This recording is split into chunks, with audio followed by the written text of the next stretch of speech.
thick packet, but not as scary as it seems. No. Mostly because of the liquor license. Right, all the A lot of paperwork. Yeah. addendums to that. So we'll begin with the public comment period. Once again, 15 minutes allotted for public comment, 1 minute for a comment if someone wants to make one. And we'll begin that now. Okay, we're going to move on. First agenda item is public hearing for Brusso's liquor license, liquor mart change of officers, directors, LLC managers, change of stock interest, and change of manager. So who do we have here for that? Oh, that'd be me. Come on up, sir, have a seat. Do you know if your attorney was planning on joining? 'Cause I No. know. Okay, all right, thank you. So Jessica, fill us in, what do you got going on with this? Where are we at? Is the Sure. application complete? Yep, yes, yeah, the application's complete. Their attorney submitted it to us almost a month ago. And it is, as you see in front of you, it's just a change of management, and everything is being switched over procedurally for the Brusso family. So basically the same business, same, Yeah, my dad passed away, and he was 100% owner. Sorry to So, hear that. yeah, thank you. So this is just, based on his will, and this is the third liquor license now that we've applied. So the Ware one took a couple times with the state, and so the Grammy, so once the Ware was approved, we did Grammy, and that got approved by the state within a week, so.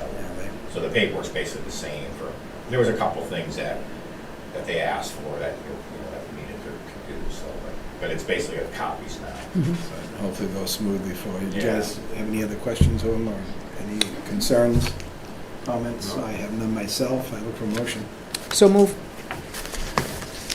Do you want me to? A motion is second to approve the transfer as submitted here. Any further discussion? Hearing none, I'll call for vote. All those in favor? Aye. Aye. Thank you for coming in. Good luck. Thank you. There is, I don't know if it's in your packet, there is something that you guys will have to sign. I'll have to double check Yeah, that. we'll let you figure that out before we go. Originally from what side? Yes. Chris Dunphy.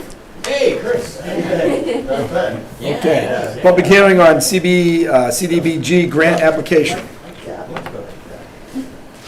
We go back. Would we have anybody for that? I believe so. The grant application, CDBG grant application? Yeah, this is the CDBG grant application with Chris. Come on So it was originally supposed to be a public hearing, but then Chris decided, along with CMRPC and in a conversation with myself, that it would make more sense to have a regional application because that would yield a higher % of approval for us. So now, instead of this being a formal public hearing, this is just still a public notice to the residents about the application that is available for them to access funds. Okay.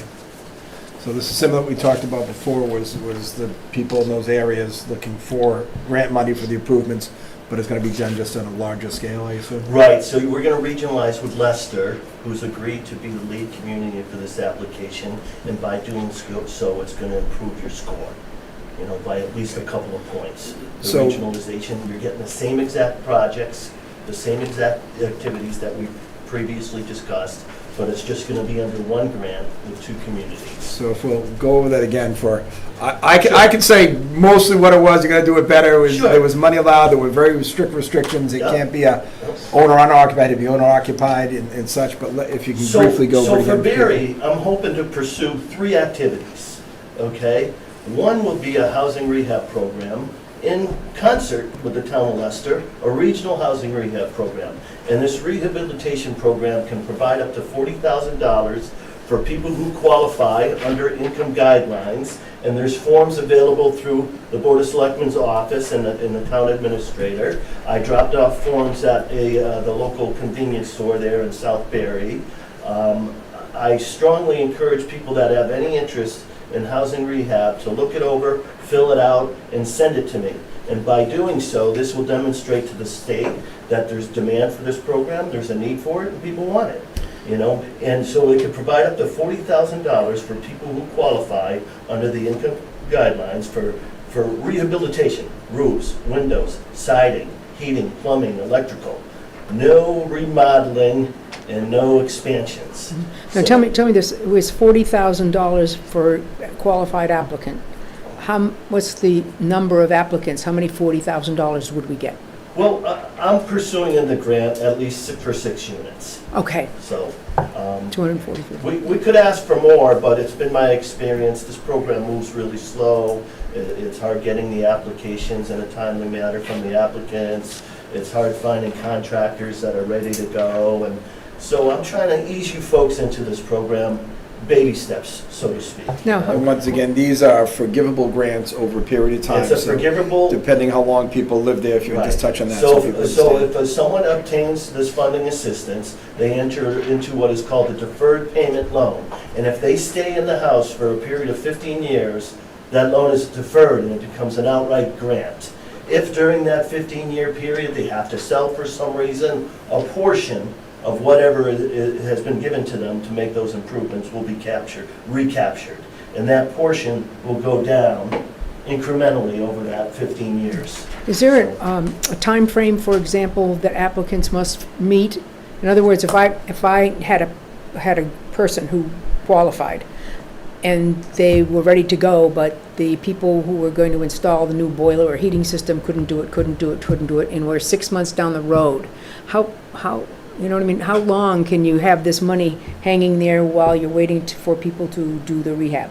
Yeah, well, first of all, I'm hoping to compile the list, and say if we have a list of 15 or 20, we're gonna conduct a lottery, and we're targeting in South Barre. Right. If we don't get, interested clients in South Barre, perhaps we open it up town-wide.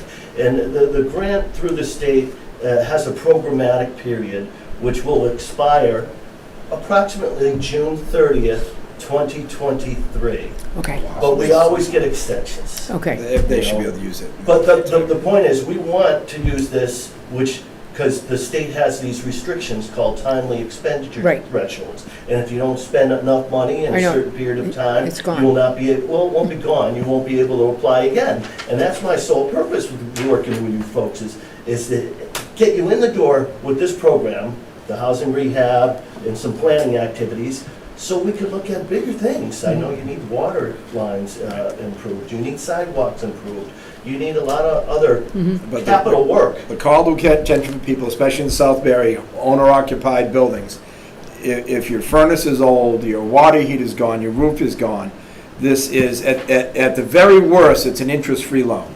At the best, it's free money. right. That's After correct. 15 years. So I encourage people to get their name in. We're probably going to have 6 people win this lottery and get up to $40,000. That could mean, in many cases, could mean a roof and a heat system. You could get quite a bit out of it. If you live there 15 years, you'll owe nothing. Even if it means you rehab the house in 4 or 5 years, you got to sell, you got to get a portion forgiven, and there's no interest tacked on. So You summed that up quite please, nicely. please apply. Yeah. Thank you for coming in. And I think the very regional's a good quickly, idea. the other 2 projects are, we're looking at examining your infrastructure in South Barre through a planning study, and also an Americans with Disabilities transition plan. You don't have one, and you need one to apply for other sources of funds that are out Right. there. And what we'll do is hire a consultant to look at all your public facilities throughout your whole town, and just, sort of outline where your shortcomings are in terms with access. We could and definitely use that. accessibility. I did that with the town of Groton. I did a lot of the work for So them. we'll hire Caught a up. professional consulting firm to look at all your public buildings and spaces, and when I say transition plan, this is a plan of how the community will transition from non-compliance to compliance. Okay? So, That would be super helpful, because I know that a lot of times I will be looking at grants and they require us to have an ADA transition plan, so. One thing that is often asked, well, by doing so, is it going to put us in a position where we? No, that is not the case at all. Mo- It's just a plan. Most of and the action things that plan. I've seen in that working with Groton on it are simple signage, handicap accessible doors, changing out the hardware and the handles on a lot of the stalls and some of the public restrooms. Just different signage to make sure people go in the right direction for the different types of van access or regular handicap accessible parking, and where the entrances are and related to that parking. Simple things that stop them from roaming around building or going to a door they can't access. And then once you're inside, clear signage for the things that are there for them. usually the town buildings are, hopefully have ramps and good access. It's public facilities as well, so if there's outdoor spaces that don't have Right, an yeah. adequate ramp going to like a gazebo. But sometimes a for simple example. handrail on a, just a very slow slope, they need a handrail still so they can catch up. So that's the program, it's, the grant is due September 10th.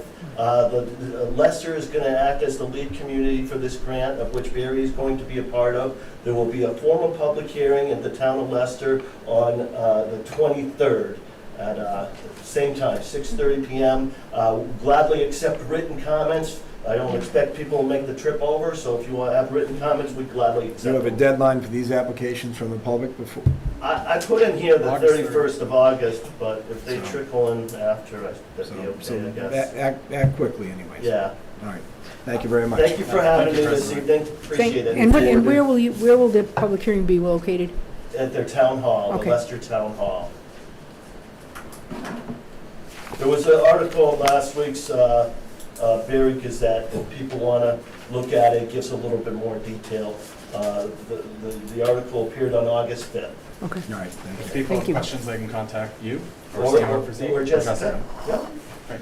Thank you very much for having me. Okay, thank you. Yep. Thanks, folks. Thanks, Chris. Okay, moving on, broadband internet expansion discussion with Chris Lynch and Hi. Matrix DG? What's I think it was DG? Come Oh, up Design here. Group, okay. Welcome. Thank you. You Excuse me, can- sir, do you have a business card? You can sit right up front if you, I should. Thanks. we have, this- it's easier if you sit all the way up because we have Okay. microphones for the public to hear you better if you're all the way up front. I'll get the card for you before you leave. Sounds good. Thank you. Again, thank you. My name is Chris Lynch. I'm with Matrix Design Group. We are the company that recently built the fiber to the home network in Petersham. So we designed the network, built it, and are operating it all at our own expense. The town of Petersham provided us with the right-of-way on the utility poles for our fiber and gave us a place to house and power the network electronics, which basically was a room in the town hall basement. And it's all working very nicely now. So they were approached, I'm not even sure by who, to talk about some of the unserved locations in Barre. Yes. Now, Jessica, right? Yeah. Okay, good to put a face Yeah. to the voice. I need to apologize to you because on Friday, we thought we'd be able to do Loring and Spring Hill. The problem that we ran into is because we were Petersham centric, in Petersham, it's Loring Hill. And we thought, well, we could just extend that down the road. Loring's a very different road in It's a town. very different road. location. Yeah, I It's found it's that very out. removed from Petersham. Yep. Although I found out where the, was it the second story, second porch? Oh, upper deck. Upper Yep, deck. upper deck. I Second found out porch. where that is. Kind to say a Yeah. second story. So, we thought. Is that accurate description? We thought we'd be extending down Loring Hill, and obviously it's Butterworth, or, Butterworth Road, yeah. yeah, so that doesn't work. We can do Spring Hill, and Spring Hill. That's we one would- of our most remote. It's- Yeah, and the nice thing is, in Petersham, and you probably saw this too, you know, over the decades, there wasn't a lot of building going on in Petersham. Right. Like, you know, they were telling me that maybe one building permit every year or every other year. Since broadband was announced, they've been building houses left and right. You know, it's actually kind of tough to keep up with it. And Chuck Barre, Mhm. the real estate agent there, you know, he said he did the homes on the market for months and months. And, you know, the first question people asked was their broadband. Right. And because he wasn't able to sell them. Now, they stay on the market for about a week. But anyways, to get to the point, we'd be able to do Spring Hill all the way to the Hardwick line. In order to do that, we would go down Dana in Petersham, into Dana in Barre, and then Old Dana Road to Spring Hill and just all the way to the end. It's a total of about 3 miles, and it's about 80 utility poles. We probably need to put in about another 2 utility poles. What we normally do for our business model, for public-private partnerships, is we look for communities that are unserved. And obviously here you have Spectrum. to some places. Yeah, to some places. We look for densities of about 10.5 homes per mile, because we realize that not everybody's going to sign up for service, and you need to have enough subscribers to make it, make the business case worthwhile. And then we normally look for a minimum of 500 homes. Now, because this would be an extension off of Peterson, we don't need the 500 homes. The density is a bit of a problem. We're looking at about 23 homes, 14 that are unserved on Spring Hill, and 9 that are already served on both Dana and Old Dana. But now those folks would have the option of whatever service they wanted, Right. which is always nice. And I think the same thing we speak of in Petersham, our development in those areas, there may be buildable lots out on those roads, but people don't want to yeah. develop it. There's without services, you know, it's one thing to put in your septic and drill a well, but, you know, then you gotta get the power out there whenever they do it, and then the cable companies had no interest in expanding out there, period. Well, what's kind of funny, National Grid does have a power line running pretty much the whole length of everything. Oh, sure. So like there's power there for the subscribers. The lack of internet really holds people Yeah. back. And you'd have like Raccoon Hill and you'd have Spooner, where I don't think there's any homes, where, Not Raccoon, doesn't Spooner have some? Maybe not. Well, Raccoon Hill used to have some sort of a facility there that did some various kinds of work with animals, I think, Yeah. yeah. But up they're up in that way. But scantily populated, if at all, yes. But getting to your point, if, once there's internet there, it's very easy to expand down those 2 roads. Now, And then- is there anything in our contract with a current cable company that would prohibit I won't say intrusion, because that's not what I mean, the intrusion of another, a competitor coming in and saying, well, there's 20 homes on Loring, we'll pick First up and Loring. foremost, it's against the law for us to have any contract. That would for- prohibit for such any- things? for any services of internet. We can make a cable contract with a company. Mhm. It doesn't mean we have to take it, but we can't contract internet. Yeah. So there's nothing Charter can say or have input on as far as the internet goes. Yeah, and we're not offering cable, so we're just offering internet only. And I still believe we Okay. are allowed to have other cable if we wish. I don't think they have it. I don't think they have an exclusive on it. Internet and telephone for people who want. I believe our deal with cable is just for what they agree to offer for. I don't think it gives them a monopoly of the town. And that does come up in a couple of years anyway, so. So if Matrix, you're gonna expand because you're up in that area anyway. Yeah. But obviously, you can't look at other places within the community and say, gee, we could pick up this street too. And if we have, 20 homes and all of them agree to internet with us. We were looking at this as a start. Okay. So, like the original plan to do what we thought was Loring, Yeah, it basically would have allowed us a way to do like that whole section of town. And given most of the people there an option of services. And then also got the unserved people on Spring Hill and what we thought was Loring, an option for service that they've never had before. What sort of expense is there in running this per mile? Yeah, So if we are looking at the CARES Act money and the possibility we could run A mile. distances to get some of these other roads Mm. and pick up some of these, because we've been looking for years at how we can possibly pick up these unserviced homes. the 3 big expenses that you have in building a fiber network is, one is the make-ready cost. That's getting the rights on the utility poles to put your fiber on the poles. Second is the construction costs, and then the third is the backhaul costs to actually connect to the outside world, to the internet. Right, but I assume that portion is Yeah, we got a 10 gig billed circuit. to the customer when Yeah. they ask for it, they get the Well, backhaul in. It's grouped together, so you group it together, then everybody shares one big backhaul pipe. mm-hmm, Now, in Peterson, we have a 10 gigabit pipe, and that's more than enough for, like, we could easily do both Peterson and the entire town of Barre with that pipe. And adding, 23 new customers at 100% would not be a problem. The make-ready cost, based upon what National Grid and Verizon charged Peterson, you'd be looking at around $70,000 for the make-ready costs. For a mile. Right, and Barry would have to provide us with the right of way. That's where the partnership comes in. And also because The density is not where we need it to be. It's roughly 3 miles and 23 homes. Again, 9 of those are already served. So you're looking at about 7 homes per mile. So we would be asking the town to kick in, and be half of the construction cost. The total construction cost estimate would be $104,000. So you'd be looking at about $52,000. And if you add that to the make rate of about $70,000, you're looking at about $102,000 total to serve 23 homes. And how many of those 23 already have service from Spectrum?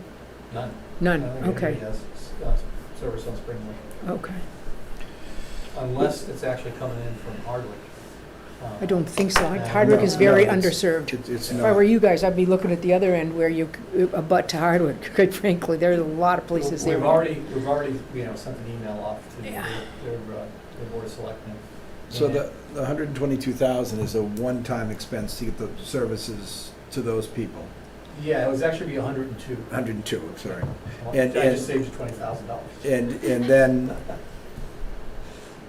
And then, of course, there's more people along the way that could get added in the future. And we could add more line if we want, with more funding, if we wanted to Yeah. spend more and bring it someplace to start servicing these roads, which is what we've been promising people we were gonna do Yeah. somehow.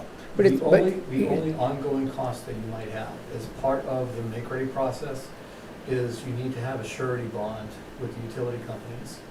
And that surety bond is put in place because of companies like MCI and WorldCom, where they put up their facilities on utility poles, they went out of business and just left them there. So the surety bond is, Yeah. if worst comes to worst, there's money to be used to take off the facilities. what other communities do you have internet, do you provide the internet other than Peter Sam, and how long have you been in business? Well, it's actually a very good question. I should have got to it a lot earlier. We've actually been in business for over 26 years now. We're based out of East Hanover. Almost as old as I am. Yeah, almost. Missed by that much. Just Yeah. by that You're much. based out of where? East Hanover, New Jersey. I'm actually based out of Worcester. We've been building fiber networks literally for 26 years. That's all we do is fiber. Mhm. There's 2 sides of the house. There's Matrix Design Group that does the engineering. There's Millennium Communication that does the installation electronics. So we could do the design and build of any fiber project. And what's your monthly cost to the Yeah. typical house in That was Peter my Sam? next question. Good one. I think it was The the monthly cost is $95 for internet. Right now in Peterson, it's 50 megabits symmetrical, and if this is being broadcast, probably news, that we're actually bumping that up by half, so it's gonna be 100 megabits symmetrical for the same price, and we're gonna be adding in another 200 megabit tier for people who want even faster speeds. And we've had a lot of people in Mhm. Peterson asking for that. No, you're $95 a month. Is that phone and internet, or is that just internet? That's just internet. Okay, and So, most people, I hate Have their to mobile. say it this way, but it kind of goes by age. Younger folks don't have landlines. Right. They just have cell phones. And as long as they have broadband and their phone is Wi-Fi enabled, which all the Yeah. smartphones are, they just use their Yeah. smartphones. If somebody does want to have voice over IP, we offer a line that has unlimited calling in the United States and Canada Mhm. For $20 per month. Mhm. And we also offer a managed Wi-Fi, which is $5 per month, in which we provide them with the Wi-Fi router. If anything ever goes wrong with the router, we replace it. It's actually something we lose a little bit of money on, but the benefit to us is that if this equipment is the same at the head end as it is in the house, we have diagnostic capabilities that allow us to fix the problem over the phone instead of having to run a truck out and cost everybody more. So they're looking at $115 a month to have internet with the router service. Yes. Although with taxes and fees, it's a little bit higher than that, and we have no control over that, we just pay whatever the taxes are. The town of Peterson also charges a $6 per month, what they call an MLP fee, Municipal Light Plant Fee, and that's basically to pay for the yearly pole rentals with all the poles. They have 1,944 poles in the house, and they get charged about $13 combined between Verizon and National Grid. So what we would suggest is also having a municipal fee for anybody who signs up to help pay for the poles that are used. Now, I would assume that cable 27,000. TV is, going to be a thing of the past, where people are just going to be streaming. So having a very fast and, appropriate internet would be much more advantageous to a community than just staying with Spectrum because they've got TV. Yeah. Okay, So we also built the town of Leverett. okay. And they had no TV. Well, I And can understand that. It's the back end of the world. It's really hard to do something in Leverett. What's the name of the town? Leverett. Oh, Lebanon, yeah. Oh, it's We're all also- hills. It's just Yeah. tough.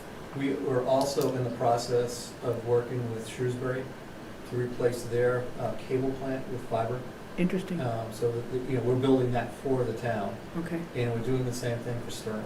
Uh-huh. And Sterling has Comcast, so they're looking to build a network where there's already a cable provider. Uh-huh. And if you're familiar with Shrewsbury, they are the cable provider in town. Yeah. But they recognize that most people are looking to go over the top. Because, in Peterson, the average bill from DirecTV or Dish is about $140 a month.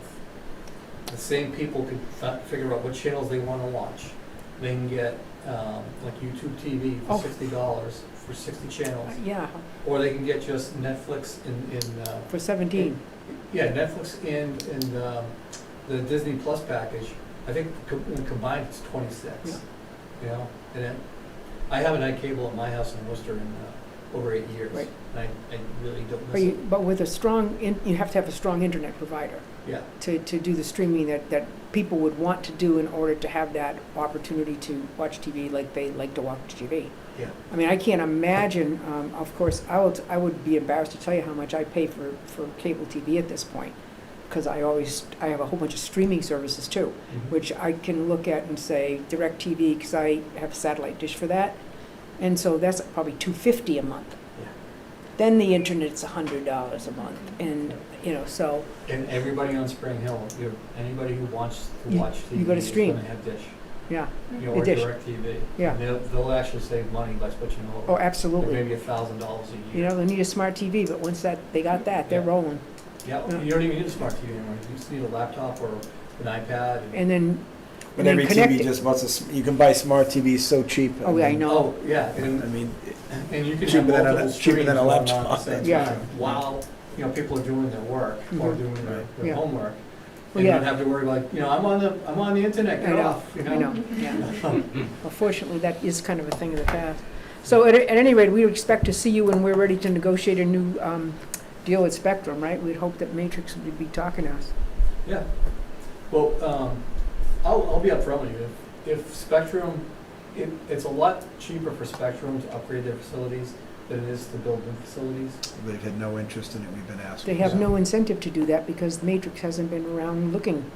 Yeah, and what they look for in their business model is they're looking at between 18 and 25 homes per mile to Yeah. build. Mhm. And that's really where they're focusing their dollars, because that's where they get the most return. Jessica mentioned to me that they've also talked to you about a municipal fiber network. Mhm.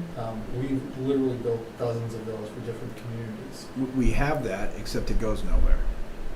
Really? It's in this building, the firehouse, the police station, the schools, and it's attached to nothing. They're all interconnected and they do nothing. Well, are you on the MDI 123 network? I don't think it's on any network. They ran fiber to all these Oh. buildings on a Well, they've federal got grant. fiber, but they didn't do But they've anything else. done nothing with it, so we actually have fiber running to all of our municipal buildings. They're all linked, but they're not connected See, to I- any sort of network. I think all the schools have fiber optics and are connected and workable. Yeah, I do know that I will get. How, on their own conversation network with her later. then? Because as far as I knew, they didn't service in the town, and that's why they haven't been able to hook up any of our municipal buildings to it. Mhm. Yeah, my understanding and my guess, being in the industry, is that schools do have fiber run to them, and they have like their own connection, Mm. because they're able to get that through E-rate Right. dollars. Oh, yeah, our E-rate And don't have. then a couple of years ago, the Mass Broadband Institute built a middle mile network that was supposed to connect all the unserved communities.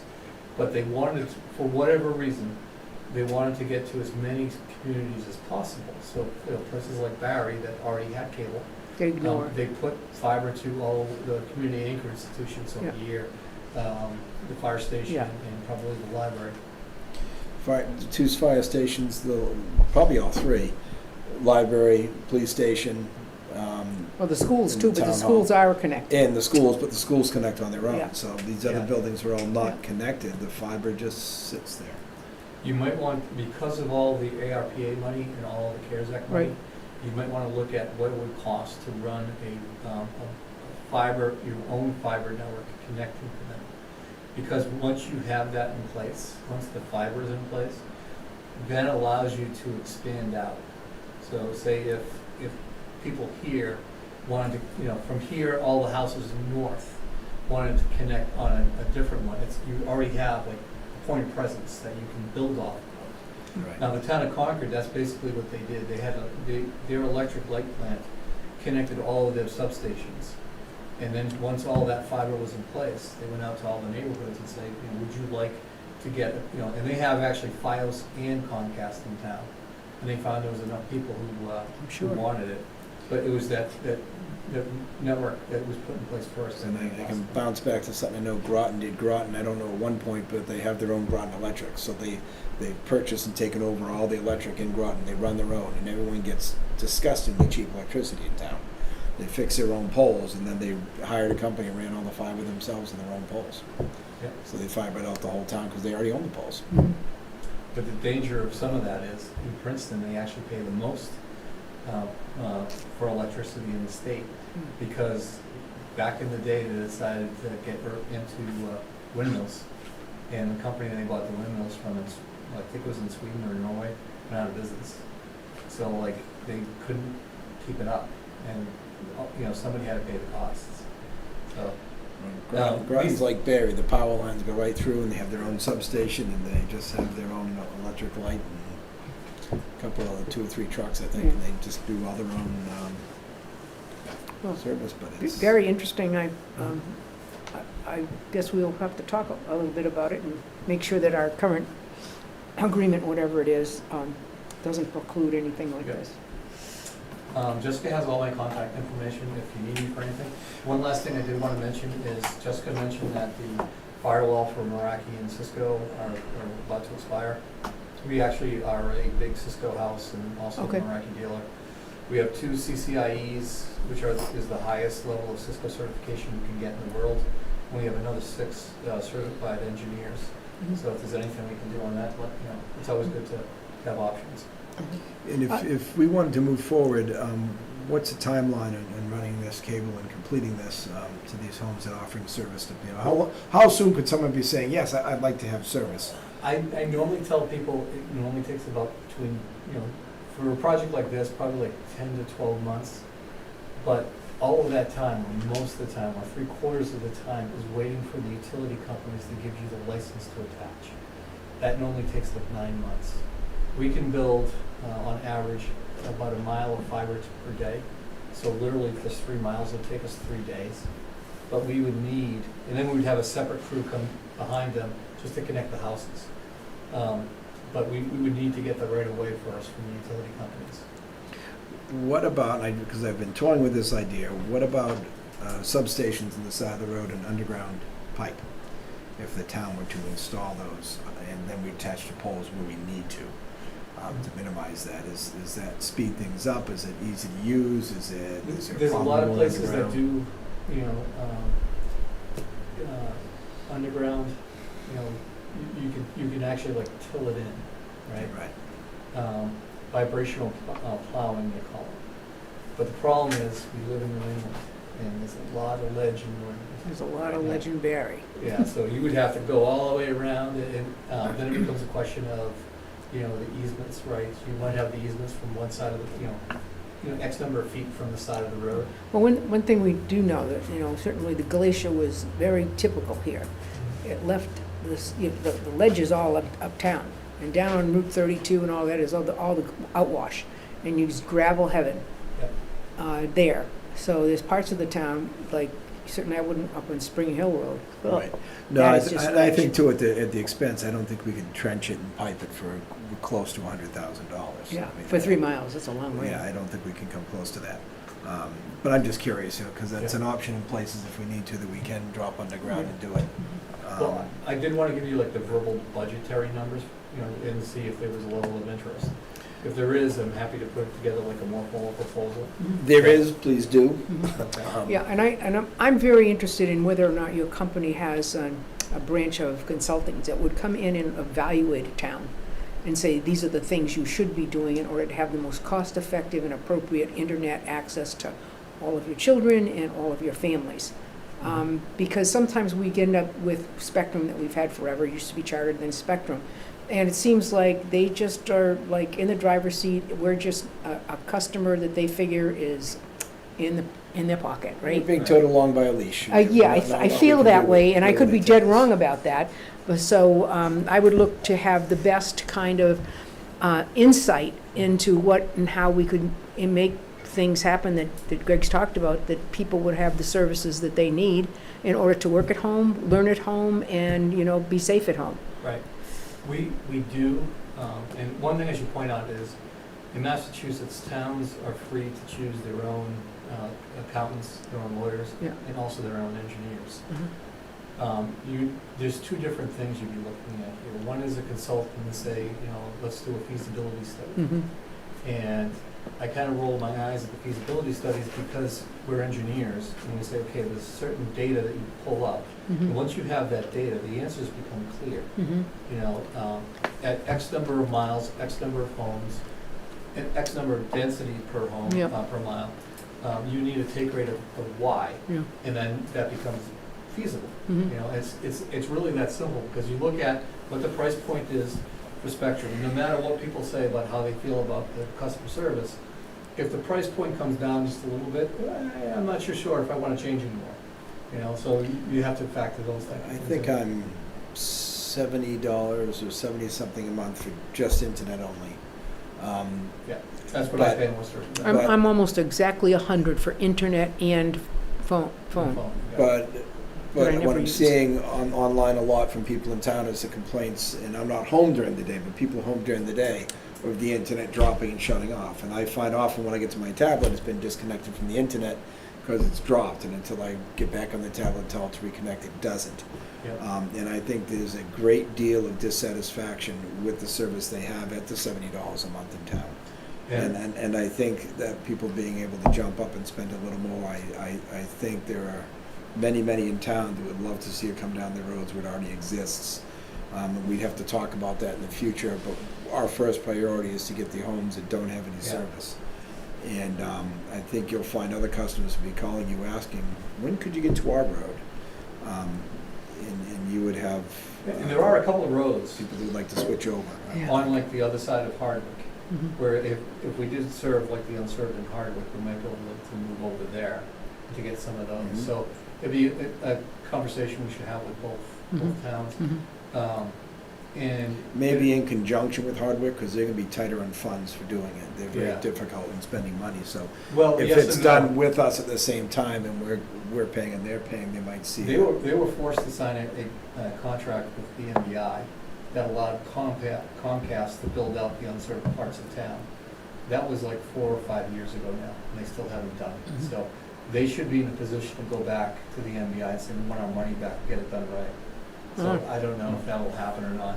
But one thing that you'll probably find is if the people on Spring Hill have it and they like it and more houses start built, there's going to be other people who live near there say, I want that choice too. It's going to be people everywhere on Loring Road across town that say, we would like to have Yeah. it too.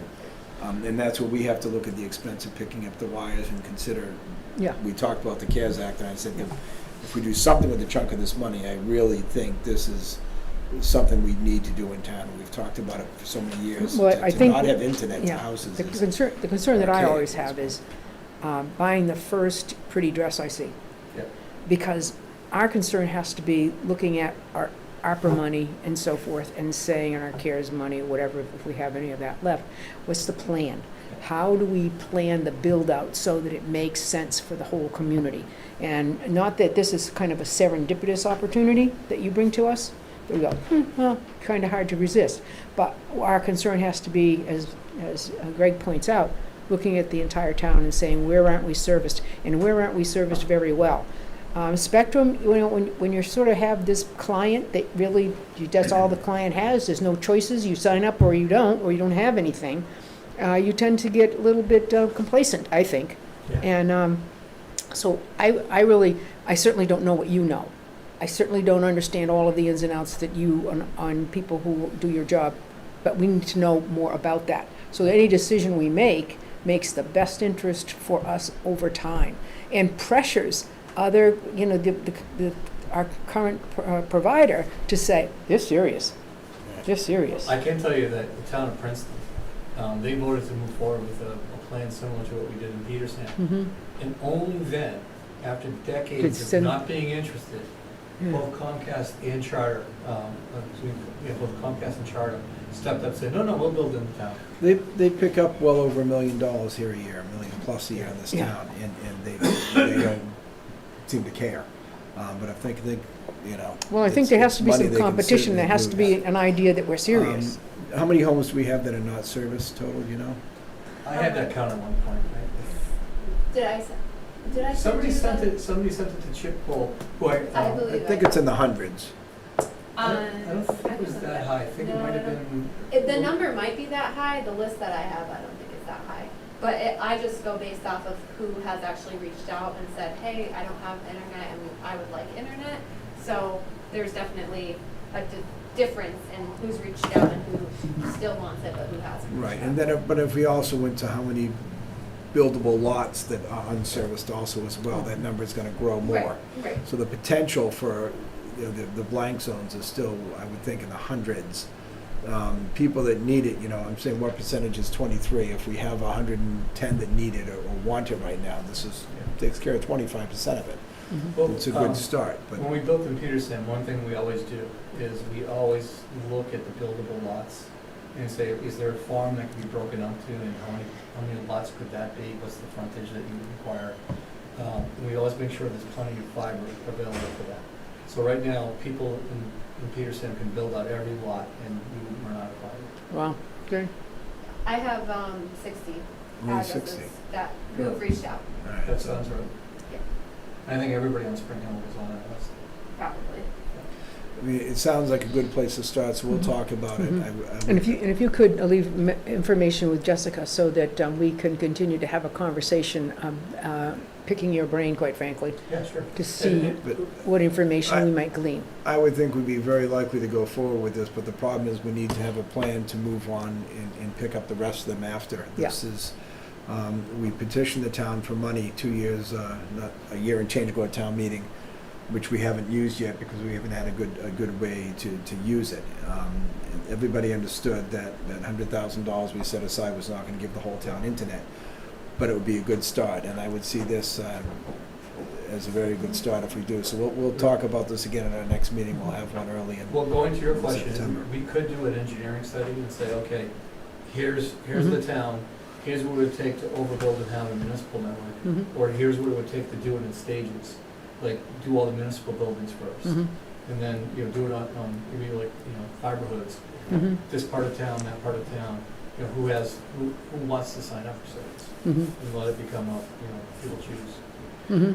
I think we'd be interested in seeing a more detailed plan because I. Well, but that's what you need the study to develop the plan. I think we'd be very interested in, Very at least interested. this is very opportunistic for us to pick up 23 of those homes and finally make some use of that money that's But I- functional Yeah, use of but I the would money. just hesitate to do 23 and then we find Without a out plan we for should the have done rest. X. Yeah, And it would just have been be better for clear. everybody. So I'd like to have a little more study before we just jump on it. I Right. think it's actually 14, and 9 of those are already served. Yeah. We would have to pass them Yeah. to get the people. Raw, on you'll served. probably get them, maybe my guess, or at least half. I'd be surprised if you didn't, but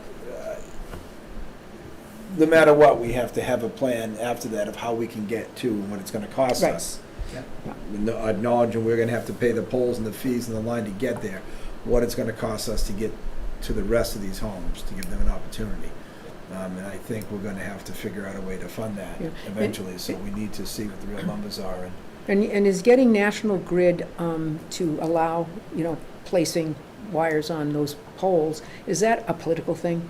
No, not at all. Okay, is that just slow bureaucratic people? Is Yeah. that it? That's what it is. Okay. Representative also- Berthium does say he has contacts in there and he can Well, help a things lot of there, people so say they have contacts, we'll but find out if he does let's very see. soon. Well, the thing about the poles is that one thing, that some utilities companies do is they use the make ready as an excuse to charge other people to upgrade their facilities that should have been upgraded on their own dime. Mhm. Which is why you want to make sure that you have somebody who has done this. We've literally done hundreds of thousands of polls, that knows the process, and that poll is out of compliance, that's not on us. We exactly had that on, Matt would remember, what road was that, Matt? Somebody wanted some cable service, and they came back and said, oh, we have to charge you a X amount of fee, and we said, isn't that because it's an old The pole? dead end road. The last pole Was it Jackson? that feeds to her house Cricket. is shorter than what they Yes. would normally allow that third So they level said, you're gonna on. replace the pole, but they've replaced every pole in the street but that one, it's like, come on, that's on Yeah. you guys, it's not on the one homeowner Yeah. to put up. They do But try to use their upgrades Exactly to cover that. their maintenance costs. Well, I know you have a full agenda. we Yeah, do. well, thank you. It was very nice Appreciate it. to, Look forward to hear hearing your more. information. I'll get back with Jessica and Okay. get all the information you need. And if we Thank can you. get this back in the meeting for the 1st of September, that'd be great. The Yep, 1st September absolutely. meeting. So And nice to maybe, meet you in person. do something with it. Thank you. All right, Sarah Wells, welcome back. Oh, that was really interesting. We think so. We've been waiting a lot of years to hear that. So it's good to see someone has a plan. That's good. My husband's an electrician, so hearing about the National Grid pole issue, I had to chuckle back there. So certainly dealt with that. But in any case, here again talking about the SNF conservation restriction that you were very supportive of at the last meeting, which I appreciated and the family did too. You mentioned knowing you for a long time. A long time. So that was nice to hear. The plan had been that I would come tonight and ask you to formally approve the conservation restriction and sign it. Mhm. But the state has been backlogged because apparently they've been understaffed in their legal department. So they have not yet issued the authorization that we need before we can sign it. Mhm. So we don't expect any of the language in the document to change, but it's that important technicality that we can't sign it until they say it's Yeah. okay. We can keep putting you on the agenda until you're ready. Well, I talked to Jessica about that this morning, and we talked about the potential of waiting until the September meeting. Mhm. But the issue is that the family is really looking to close by the end of August, ideally. So we're still hoping to have the conservation restriction signed and done and recorded at the registry before then. So the alternative that Jessica and I talked about was if you still felt comfortable voting to approve the conservation restriction tonight, I could leave the original with Jessica, and if you agreed to sign it outside of the meeting, if you approved it tonight, then you could sign it at your Now, convenience. Sarah, is this Mount Grace Land Trust, is this anything that is reviewed by our Conservation Commission? Or is this a state level issue only? It's a state level issue, the review process that we're in right now. If we were asking the Barre Conservation Commission to hold it with us or on their own, then we'd be working with them throughout this whole process. That did come up at the last meeting to share it with the Conservation Commission. We had another email disconnect where things that were generated from my email to Jessica's didn't go through, and when she initiated it, it was fine.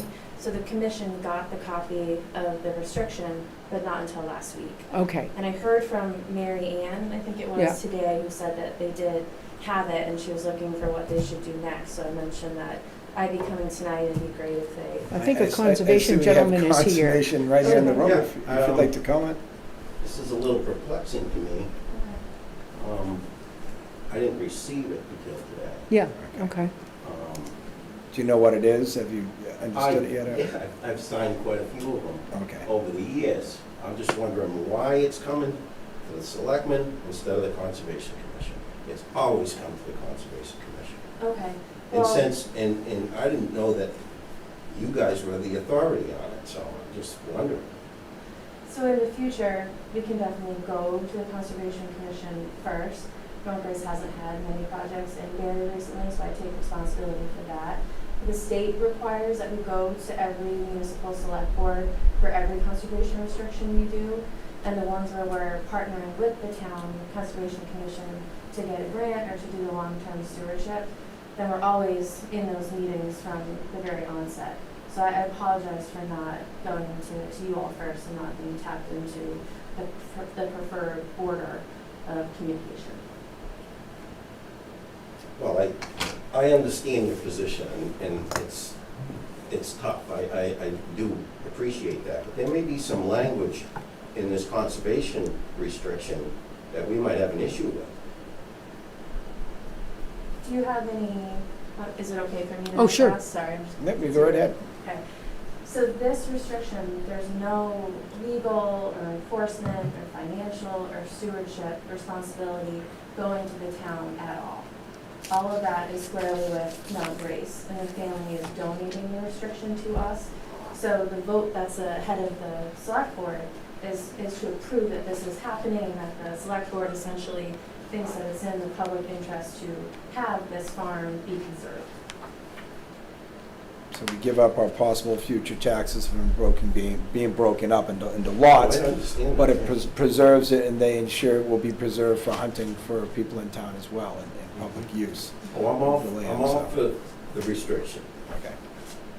We thought you would be, but we did ask to make sure you guys get to hear it first. Well, And so so, you still have some work to do with them? I'm not sure, I mean, Or it you- depends on how you want to handle it. What Well- you'd be comfortable with. We'll review it, but I mean, it's just, the timetable is, Tight? and I understand there's a problem with the timetable, Mm. but it should have come to us, we should have got it quite some time ago. yeah, well, as soon as we heard it, we tried to defer it to you. I don't know why it didn't get to you till now. But this is just, what, 3 weeks ago? Or four? Yeah. I think Yeah, about 3 I weeks tried to ago. open it up last week and it Yeah. didn't come, or I had asked Mary Ann about it. and But that's why we held off on approving it last time. We wanted to hold off a Well, the tentative state approval. still has it as well. I know, but we talked about doing a tentative approval pending the state sign off, that we'd have approved for that, but we didn't because we wanted to make sure you guys had a chance to look at it. So keeping the same thing in mind, we would like to sign it for them by the end of August. So So I if you think guys Jess- can if review it and Jessica do keeps something with it, but Ron, you need to communicate with, Yeah, that's fine. Does that work I mean, it should be done by their time. okay. And if you have a meeting scheduled, or if you want to have a conversation about that, I'm happy and available to come out here, or whatever you feel comfortable with. In the future, we'll definitely reach out to you all first. That's fine. Yeah, our next meeting is on the 24th, so. A week from tomorrow. Yes, Okay. and I could bring it up and we could just review it, but, I mean, you know, the language, we'll just have to look at it. All of them are different, so. Okay. So we'll delay it as far as we can, but we want to meet your timetable. So I'd look for a motion for approval within their timetables, and we would sign So, yeah, outside of meeting when we get the chance. but I would. But it'll be certainly after their I would meeting. make a motion that we, with the approval or review of the Conservation Commission, that the Select Board would approve and sign this document, hopefully prior to the 31st. But I mean, we can, well, we won't have another meeting before the 24th. That's not a very good motion. Let me think about that a minute. I'll make a motion, we approve this and we sign it outside of meeting. Of course, only after the Conservation Okay. Commission has had an opportunity to review I it. would second that motion. Okay, motion is second to approve it with that pending restriction. Do we have any further discussion? Hearing none, I'll call for a vote. All those in favor? Aye. Aye. Thank you Okay, again, so- good luck, and certainly if you guys exchange information, you can talk or email as well, if you want. Do you have this, Ron? I don't have it printed, but I'll get it. Oh, here, take this one, then you don't have to print it yourself. Okay, thank you. Then you have it, and you guys can get in touch Thank you. if you need to discuss anything and do changes. All right, Planning Board, we're up next. Welcome. Pull some chairs up front, or we'll get two more. Come on up. They were given an indication it might not start till 7:45, if you're speaking of the 60. Oh, we can do some Oh, all right, then, all I'm right. just giving you a heads up, But- because oh, no, best guess, because we never know how. All right, then we'll wait, We got a couple things we can, No, not at all. we can polish off everything else before then, so let's go request use town property. I assume this is Ms. Hood coming in with this one for Christmas and Barre. boot drive? Right, we're gonna partner with the 250th event on October 2nd. Okay? We reached out to them. Two of the volunteers are gonna go down and Bless see the chief or the deputy chief for the road detail. And that's basically it. So this is to generate money? I thought it was, when it's a Christmas boot drive, I thought you were collecting boots for kids or something. Okay, good Well, thing. that's a good idea, though. That's what I thought it was, like a coat drive. There's a good idea. You could do a boot and boot drive. Good. We're gonna use Christmas hats as the boot. Okay, All right, so I would move approval. the police were looking for a detail, or they weren't? They're already gonna be doing one that day for the 250th, so we're gonna talk with them to Like, see. do we have any detail, or have we assigned this duty to them, so it's not a detail? No, on Rich's email, does he say that in there?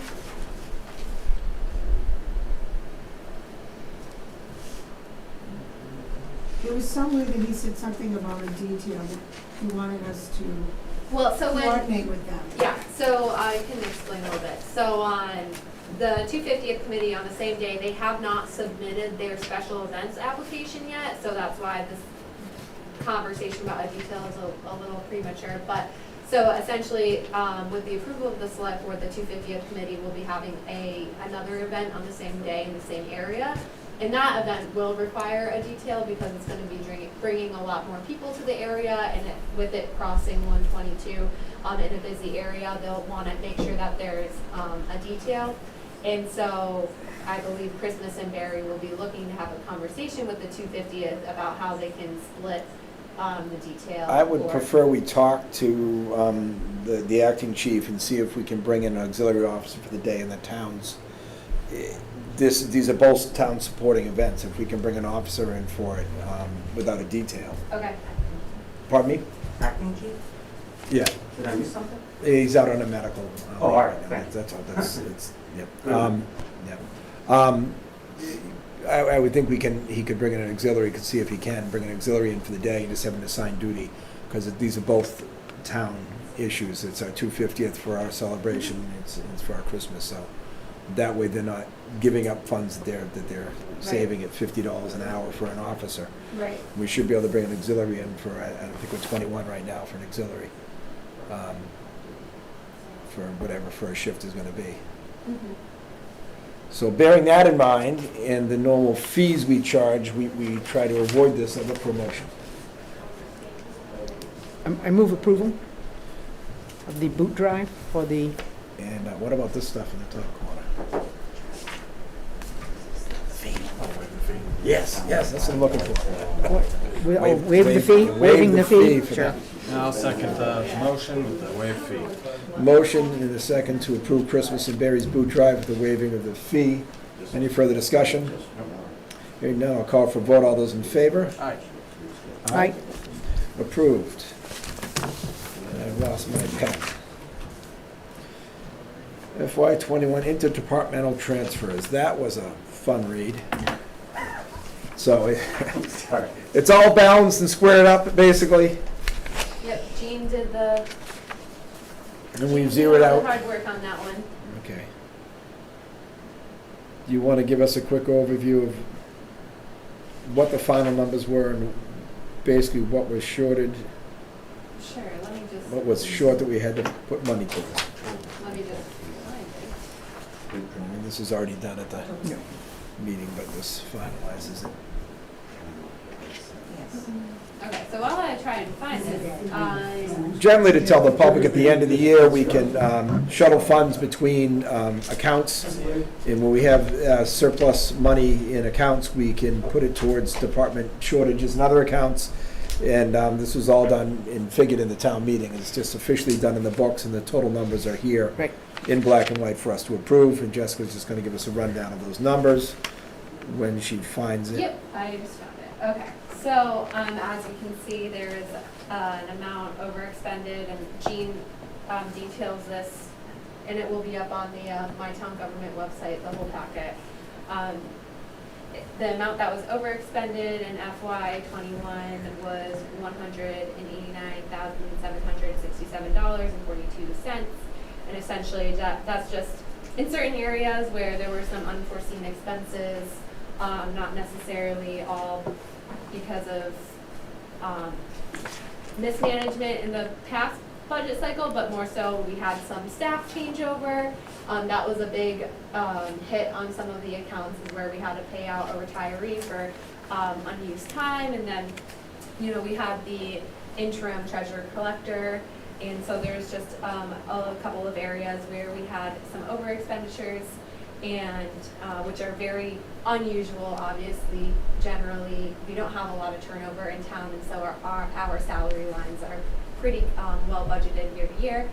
So luckily, Jean was able to find from other accounts where we did not have any over expenditures and that were under expended.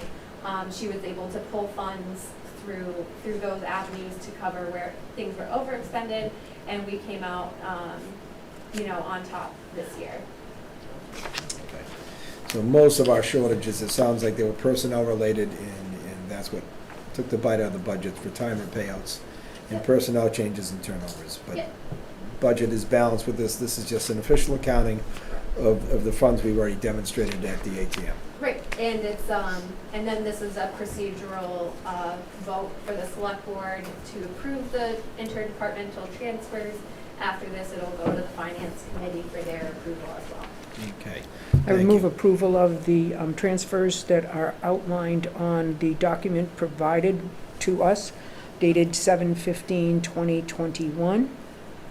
Yep, second that motion. Motion is second to approve these interdepartmental transfers as listed. Any further discussion? Hearing none, I'll call for vote. All those in favor? Aye. Aye, thank you. Committees, wage authorization for a Sandy Hood for a step increase. Do I have a motion? So move. I have a motion, do I have a second? I think we should make her say a few words first. I'm Second. second. Motion is second to approve Sandy's step increase. Any further discussion? Hearing none, I'll call for vote. All in favor? Aye. Aye. Increase in hours for Christina Gustafson, I'll get it right, from 35 to 40 hours a week full-time. I believe she's basically been working that for quite a bit. She's been getting overtime on her other, well, it's not overtime till it's over Yeah. 40, but this officially acknowledges the hours that Uh, she's already putting in. So move approval. Yep, second. Motion is second to approve Christina's 40 hours per week upgrade here. Any further discussion? Hearing none, I'll call for a vote. Aye. Aye. Abstain. You saw the third working table, that one. Yes, I was gonna mention, Okay? before you got here, Greg, I didn't. was just discussing some of the So things on the, we're tabling the third wage Yes, we are. authorization, okay? yes. So we'll go to Jenna Garvey, step increase. Jenna is with The library. Library. I move approval of the step increase for Jenna Garvey. Second? Motion is second to approve a wage increase for Jenna Garvey. Any further discussion? Hearing none, I'll call for vote. All those in favor? Aye. Aye, so approved. Now we have two appointments for Historical Society. We have, we'll address them one at a time. Charlotte, here we go, Guru, Guru. thank you. I would move the appointment of Charlotte Guru to the Historical Commission. Second. Okay, I have a motion to second for the approval. We'll have a little discussion on it. Has the Historical Commission had any input on this, or people, or? Yes, they recommended both of them. Okay, And just- so actually, the historical commission, now, they have just enough members to make a quorum, but they haven't officially been using it, just because the members that were on the committee, one of them decided that it wasn't a good time for her to be on that. And then we are left with 3 active members, so that's just enough to meet a quorum. So they're looking, luckily they got 2 people who were interested, but both recommended by. And that's what I wanted to comment on. People want to look at these documents online for the meeting packet, they can. We have 2 people that are very interested, one Yep. long-term in town, one just very interested in it. And it's good to have that excitement in the committees, and I look forward to getting them on the committee. So now I'll call for a vote for the appointment of Charlotte. All those in favor? Aye. Aye. I would also make an appointment, move the appointment of Chuck Coppolino to participate on the Historical Society. Second the motion. Motion is second to also appoint Chuck Coppolino. Any further discussion? Hearing none, I'll call for vote. All those in favor? Aye. Aye. quick question, does that fill out the commission? Yes. Okay. Nice to If do. not, I was gonna call out to the public. Okay, let's look for a meeting minute approval from July 19th, 2021. Has everyone had a chance to look at these and read them? I Yes. know they were out. I have, you? I move approval. Okay. I'll second. Move on in the second for approval of July 19th, 2021. Any further discussion? You know, before I do that, one of these I did want to make a change in, so that's going to be the one.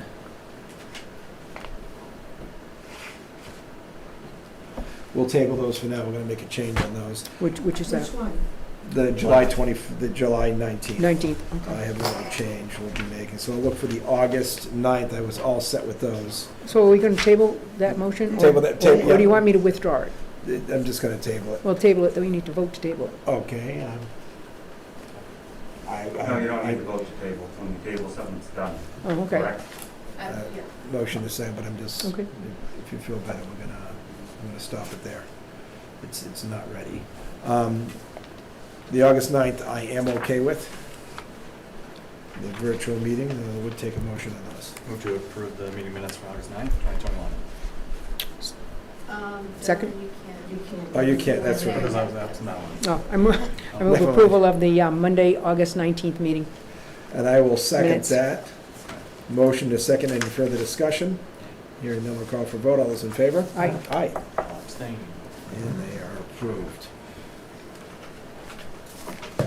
Correspondence from CMRPC alternate delegate. You want to touch on that quickly? We still got about 8 minutes to. Yeah, absolutely. So this came up last year, in the very beginning of my time here, Barry, was the same CMRPC letter where they have to look for an alternate who is not a member of a board or committee in town. And last year it didn't get filled, and I believe it traditionally hasn't been filled in the town just because we have a hard time getting interest, and we bring it to the meeting and then we advertise it, and I'll go through the same process, but I don't feel, it hasn't come to my attention from CMRPC that this position has, without it being filled, has been a huge detriment to the community. So again, we'll still advertise for it, we'll still seek interested applicants, but I think the roles and responsibilities of the position are a little unclear, so that may be why people aren't totally interested in representing the community on it. Fair enough, but if anybody has any interest, it is the alternate position. Yep. You get a chance to attend some of the meetings, see what's going on, get your feet wet, maybe not have any responsibility unless the regular member is not going to participate. If you have any interest in seeing what's about, you know, you're not married to it if you don't like it. But please come forward. Select board reports. Anybody have anything to discuss this evening in particular? I do not. Maureen? No, I do have some comments for the planning board section Okay. that we're going to be talking We'll about in a get to couple of that. minutes. Jessica, can you do your report in 5 minutes, or do you, I think I might need a little bit more than that. It's more like 10. okay, then we will, you've got another member Plan- here, so Planning board ready? you expecting more members, or you? Floyd's here, so he can speak on behalf of us. All right, so let's go back and jump into that, where that and Jess go away from being done. was planning on attending this, so I think we should wait. Who was? Alicia Musgrave. the Oh, other okay. member of planning board, Okay, then we'll hear Jessica's report, we'll start this a couple minutes later, that's fine as well. Let's go that way. I'll start with Dennis, part of my report. Dennis sent an email to all of us, I believe it was Friday or Saturday, about having a recognition ceremony for the 20th anniversary of 9/11. And with that, I would like you to take on the conversation. Seeing how it's the 20th anniversary of 9/11, and there is a car show on the Common on 9/11 as well. I've spoken with a couple of the members of the Lions Club who were running that. And because their car show was on the other end of the Common, opposed to nothing being over here on the Veterans Common, the North Common, what I wanted to do, and I've had a flag that I put up at my house every year on 9/11. And I got this flag through a woman who lost her daughter at 9/11. She was in one of the towers, and she perished. And so, in honor of 9/11, I always fly it on 9/11. And I was looking, I brought the flag. Is it upstairs? It's up in my Okay. office, yeah. Do you want me to look at it? It's all right. Thank you very much. I was hoping that we could put the flag on the North Common flagpole underneath the POW flag just for the day, because the flag is at half-staff for the day, from dawn till dusk. And then at a specific time, I can't remember, it was after 8 o'clock, I believe, when the first plane hit the tower, that we observe a moment of silence. And I believe I think they're hoping to use the gazebo that day. Which, We're working Yeah, very yeah. hard to try to get that done. right, well, they'll set up on the ground Yeah. if need be. That through their PA system, we can ask people to observe that. And I just had a little thing I wrote up, just a couple of minutes to say something, if that's all right with the board of selectmen. If you want to see the flag, it's upstairs, I can grab it. I can bring it down when you're doing the. Yeah, it'd be nice to let the people see it, we can put it on camera. My first thought was, geez, I gotta check with Dennis and make sure it's okay to use a flagpole. Oh, it's from Dennis, so that took my only concern away, that it's appropriate to put it on the flagpole. Yeah, it would be, it goes that's- below. Right, that was my only thought, was that concern, to make sure we're not doing something inappropriate with the other flags. But I'd certainly, I'd look for a motion to approve that. Motion to approve. Second. Motion second to approve the moment of silence and the flag flying on September 11th. Any further discussion? Hearing none, I'll call for a vote. All those in favor? Aye. Aye. With our thanks to you, Dennis, for pursuing this. Thank you. All right. Great. Continue. Okay, please. great. So another, leading from that conversation into another conversation, annually, the police department usually does an open house. And after some conversations, we felt that it would be better for the community to focus on more of a public service day. And I sent you all an email about it, I believe on Thursday, with just a preliminary, a couple of details. We're still all working out the ideas, and we really want to focus on more of like a national night out kind of idea. A lot of other communities did that on the first Tuesday of August, where it brings in like the DPW trucks and the ambulances and the fire trucks and the police cruisers and all of our apparatus and everything that the community offers as a whole, and not just focusing on our public safety building. And so we are hoping to have that on the common, and we're looking to invite food trucks, and the police association is donating 2 children's bikes for a free raffle, and we're going to be doing like a free bike registration and bike safety for the kids as well. And so a lot of these details are still in the works, but we wanted to let you all know that this is something that we've been working on to bring more of attention to all of the public services that we provide, including our DPW. And could I suggest that maybe we open it to Barre vendors, stores or farmers market people from town here specifically, Right. to participate in the day? Well, the farmer's market will be from, I think it is 9 to 1, and then this is going to be from 1 to 4. Right, but invite our local farmers Yeah. to continue, come back to this if they want to Oh, yeah. participate. Yes. And if Higgins Energy wants to come set a booth up, or any local businesses want to set a booth Exactly. that day, that they might be involved Right. in the day and make So I more know- of it. I was just Go. gonna say, historically on days where the farmer's market is going on and we do an event in the afternoon, they kind of get invited to extend their day. Well, we, Not always, but I'm just saying that's happened where the event isn't taking over their space, they just, well, we also have been in conversation, at least preliminarily, with the Historical Commission about a potential that following this at 4 o'clock, about 5 o'clock, that we would do a rededication of the gazebo, bandstand, whatever it's appropriately called. and say to people, food trucks and so forth, or the Lions Club, or whoever, the Masons, if they wanted to do a chicken barbecue, because the Quabbin Community Band, I've had conversation with them that they could put on a concert, on the band concert, but I have planned for the concert, that, you know, that facility to be done for about 3 years now, and it's slow going. And so we're going to be trying to get an affirmative yes on the 18th. The wires will work, the whole, you know, the speakers will work, and it will be safe to get on. That's our hope. So I think we're a little nervous about saying tonight that for sure that's going to happen, but we hope to make a, you know, Looks like complete he's day done of it. most of the railing It work. look- so I don't know about structural. the speaker systems and all of that, though. I don't know if we've had that gone through, so we'll have to Yeah. check with someone for that, for the. Yeah, well, I can talk with wiring. community band folks and talk with Paul Cranston about where he thinks I we're don't think at. the speakers were a big issue. I don't know. I don't either, for I sure. don't know. Yeah. I think the wiring was okay in there, Okay, but I know, it's, I don't it know. may be premature to hope for the rededication of that facility, but we're hopeful, It would be nice. we're hopeful.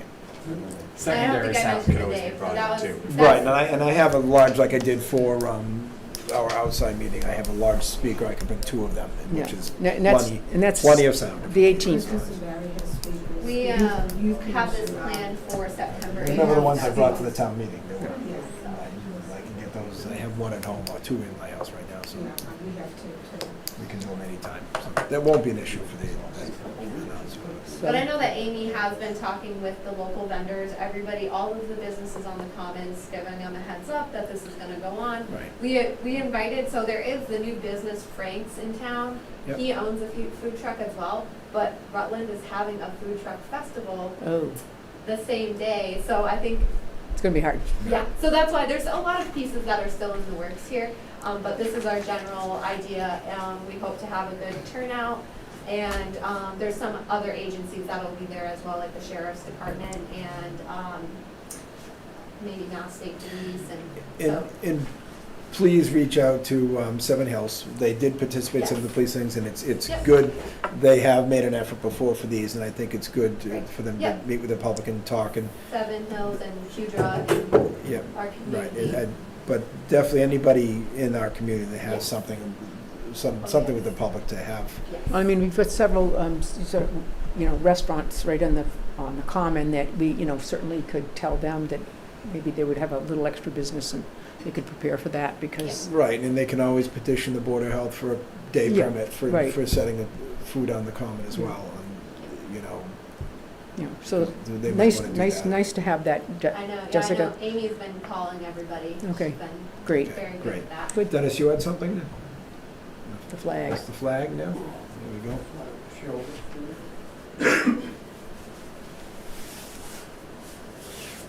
Oh, very nice. Excellent. Oh, I don't know if you want to walk it in front of one of the cameras coming this way for you, so. There you go. Excellent. Very good. And we will see that on the common on the 11th. They're sketching on Zoom, so a different access. All right, got to have both ways. Excellent, thank you. Jessica, continue, please. okay. I can continue or we can, I don't know if you want to. Okay, then we'll cut off there. We'll remember to come back to that, circle back.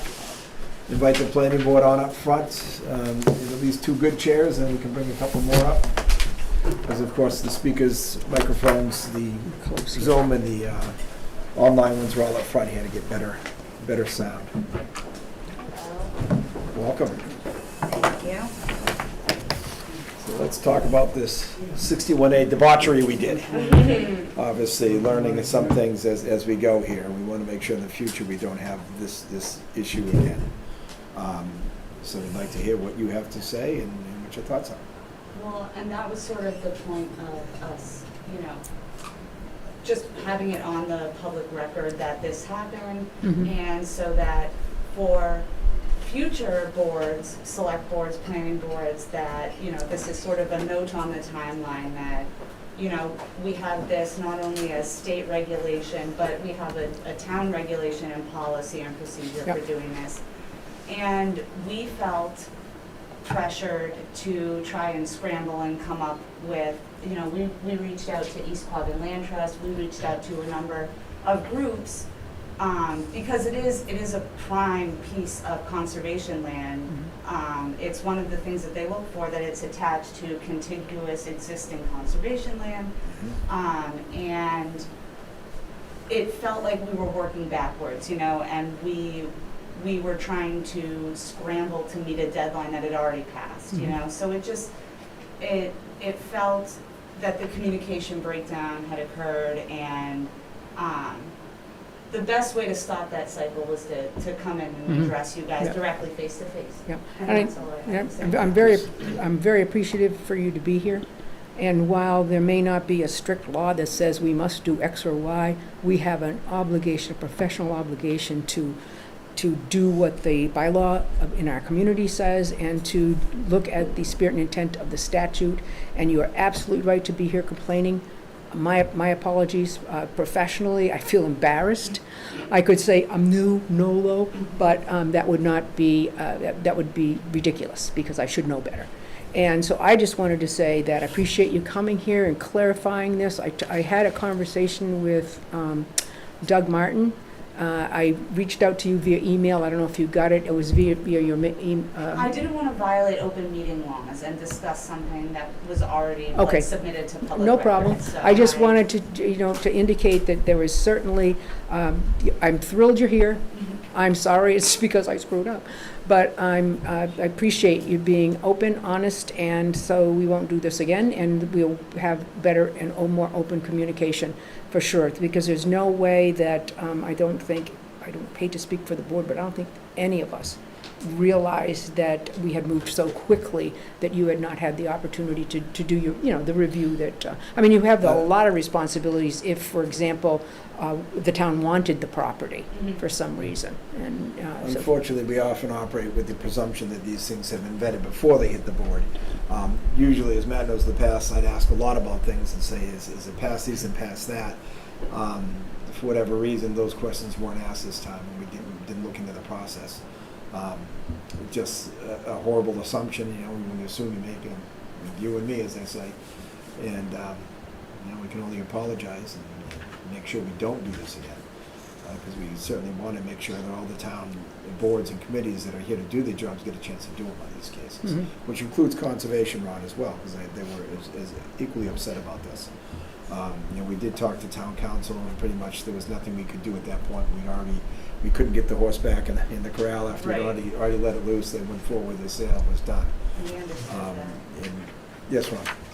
Just wanted to make a comment that I had a conversation with DCR about land acquisition and so forth, and they're currently not doing that, but in the Ware River and as in other watersheds like the Wachusett, they're always interested in any land that abuts them and also is draining towards the Ware River, the Right. Wachusett, whatever. Which is something that, you know, which is the reason, you know, the reason I joined these boards and I ran for planning board and I volunteer my town conservation commission is I have the wherewithal to access these online GIS tools and determine topographically, does this parcel actually actively drain to the watershed? And, you know, do a really thorough assessment that frankly, you know, the town would be I charge $100 an hour, you know what I mean? So I provide a lot of expertise to the situation. And Floyd made a really good point in our last meeting about how development of some of these more rural parcels can actually end up costing the town in maintenance costs, you know, with That's what I was gonna bring to your attention, that it's generally been the past practice of the town that the excuse is that we're not in the real estate business, which I disagree with, because that is, you all pay property taxes, so the town of Barre isn't in the real estate business. It's our largest business. It is, that is the town's business. And this property, I think, is about half a mile from a developed road, and the purchase price, I believe, of $70,000 reflects the development cost of this parcel. And that would be for the developer to bring power down, but then you consider the ongoing maintenance of the mail delivery service, school buses, ongoing maintenance of the road. So for the $70,000 that the town could have put up front, we could possibly be saving ourselves hundreds of thousands of dollars in development of land that shouldn't be developed for financial viability of the town. So it's not just the ecological standpoint value of the property, but it's just the poor management. Well, one of the things we did at the DPW Commission about 3 years ago is I had proposed that we create a policy that we don't accept unpaved roads donated to the town anymore. So that ensures that we don't pick up a road that's gravel that we're gonna have to pave and maintain. Yep. So if they do wanna develop it, they're gonna have to put the road in that's wide enough to house the fire trucks. The poll petition would have to pass the board, cleared through private property or within the town's right of way, and it would have to be a paved roadway with turnaround road for the fire trucks. So we've taken care of some portion of that at the DPW end, so we know that end will kick us in the tail. Yep. But yeah, there's always concern of, other possible expenses for the town, but I don't think we're gonna run water and sewer out there specific for it, so that they're gonna be on their own septic and wells for that. National Grid, there's no expense for us as the town other than proving the poll petition, so I do think we run a minimal risk for expenses out there, except of course, taxes are great if we get taxes. If we throw some kids in the school system, that goes right back out the door and then it's gone. Right. It's not bad to have children in our community, however. Well, we are declining in numbers.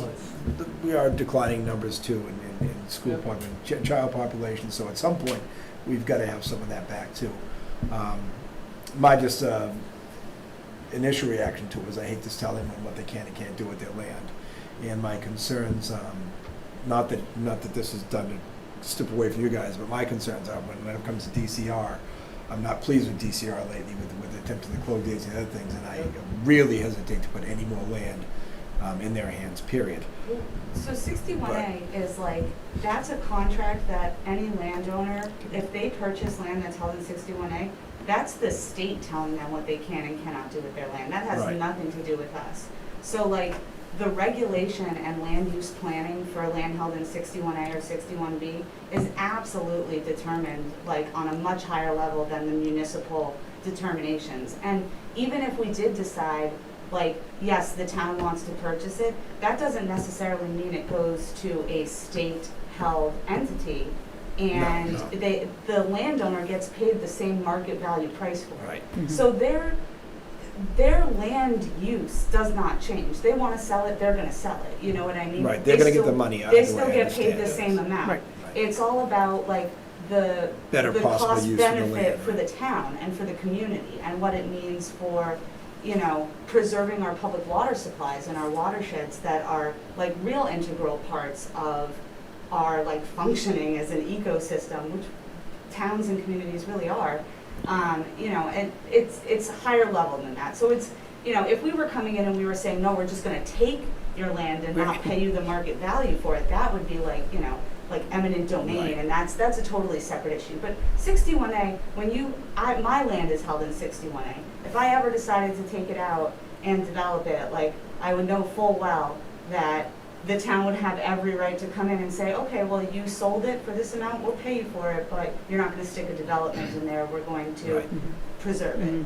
And that's the agreement. Yeah, it's the agreement when you sign the 61A program. Right. So it's certainly not an eminent domain, it's not a tape of anything, it's the agreement, that's what you Right, sign. and we didn't understand at the time how far that went and what it was. I was surprised they had to come here, period. I thought people just could take it out and pay their back tax and it was done. I didn't even know it had to come here, The right of let first alone refusal. everything else we should have done. Yeah. Right, well, the right of first refusal is kind of, Mhm, that's the towns. that's the give and take of the whole Right. Right. tax exchange. But again, I mean, I think that we want to just make sure that in the future that we take a Right. more holistic approach Oh, to land absolutely. management in the town Absolutely. I for mean, the financial town- viability of the town, for the environmental stewardship, and also to offer opportunities to people that want to keep the land in agriculture. East Quadrant this Land is- Trust this does is- a wonderful job of putting farmers back on That's farmland. It's So- a great way to segue into master plan, brief conversation out on the agenda, but this type of thing, when we start to look at the master plan and start to talk about future development of town, this is exactly the kind of thing that'll be on our radar too. If we say, hey, wait a minute, we're looking in this areas to get more watershed, or we're looking for a park here, we're looking, we know what we're looking for too. We could all be on the same page looking for it. So I keep talking about the master plan, hoping this gets rolling a little bit. Well, and not to like bring up something that was already closed on the agenda, but like relating back to the land that was just given in the conservation restriction, Right. like roping Conservation Commission in on that, and allowing us, because, you know, as I'm also on that board, to perform a site walk and assess connectivity with other existing conservation sites and increase community access, increase green space.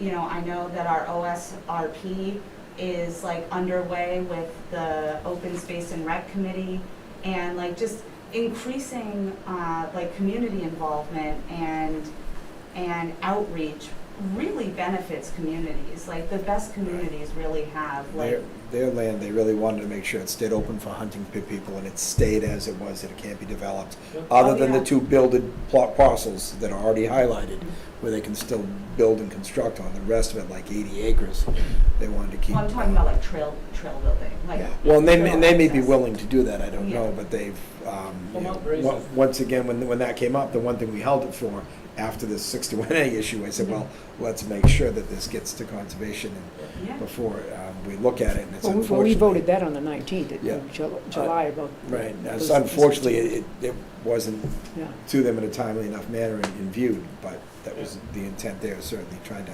learn from this Right. and make sure that they get their input, because it's exactly up their alley. And there are right. programs like Community Preservation Act, CPA, Mhm. that does, you know, the town adopted, I think it takes revenue from real estate exchanges possibly, or 3% on real estate. But it's a small amount, but it allows matching grants from the state for land acquisition, like putting the roof on the town building in the center of town hall. Like all those things could be paid for in part by Mhm. the CPA funds. So I think that there's a lot of state programs that the town doesn't take advantage of. Well, I think that we allow for- talked about that. Those CPA funds are an additional tax on people, though, I believe. Yes. And that's why we Yes, they are. shied away from it, because it's a Right, but it's- mandated It's additional like, tax. it's like $3 a tax. But it's financially, it's fiscally sustainable that if you're gonna put the money in an account and get matching grants from the state, it's a tax, but Mhm. that, putting the roof on that building was a tax. It's a tax, Yeah. absolutely. So I mean, it doesn't, just because you're not gonna pay for it up front, doesn't mean that all of a sudden. Well, it's a It's not back, gonna it's a come out of your back door pocket to a later. stabilization fund is what it is. Right. Exactly, and I think it allows for proper planning, Yeah.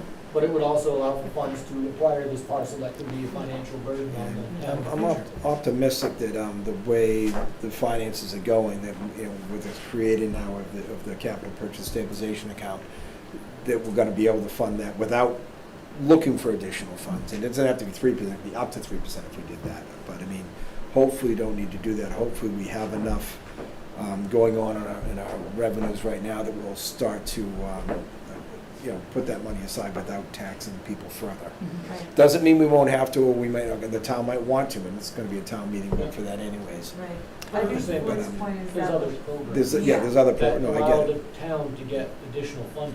that So even though it, you're paying 3%, if you're getting 3% from the state or more, if you're Right, paying a tax, you're getting 2 for 1. it's getting 2 for 1. Right. So and it to could be say a that fund. we're shying away from additional taxation of the town is kind of foolish.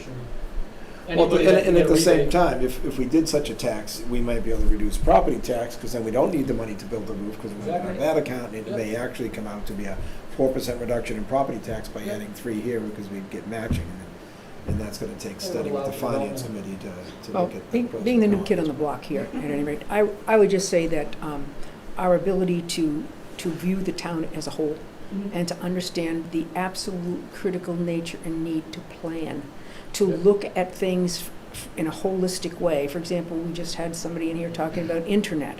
And before we, you know, I said, it's great to see the first pretty dress and buy it, but it may not be the best thing to do for the community. So I appreciate you not only coming here, but bringing your skill and your talent to the community and saying, oh, you can do this, because we don't have all the answers, and we would be foolish to believe we did. And the most important thing for us is to say, we could do that, and open our eyes and our, you know, our opportunities to the community. Now, if you want to know something about schools and how you can get money about schools, okay, I'm probably the person to speak to. But I now know some people that I can speak to about CPA stuff, and because all of that makes the community work. And so please understand that in no way was this an effort to say, the hell with them. Please, don't, that is not, definitely not my style, and I don't think the style of this board, so. Well, we appreciate that. I know, and I appreciate that you took the time to come here and hold us accountable. The main thing is that we don't miss opportunities. Yeah. Did you hear at the Absolutely. presentation from the gentleman from Matrix about internet? No.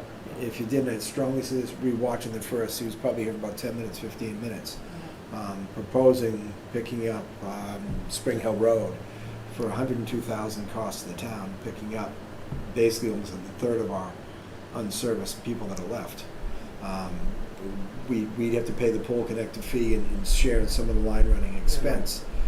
7 streets that were unserved, correct?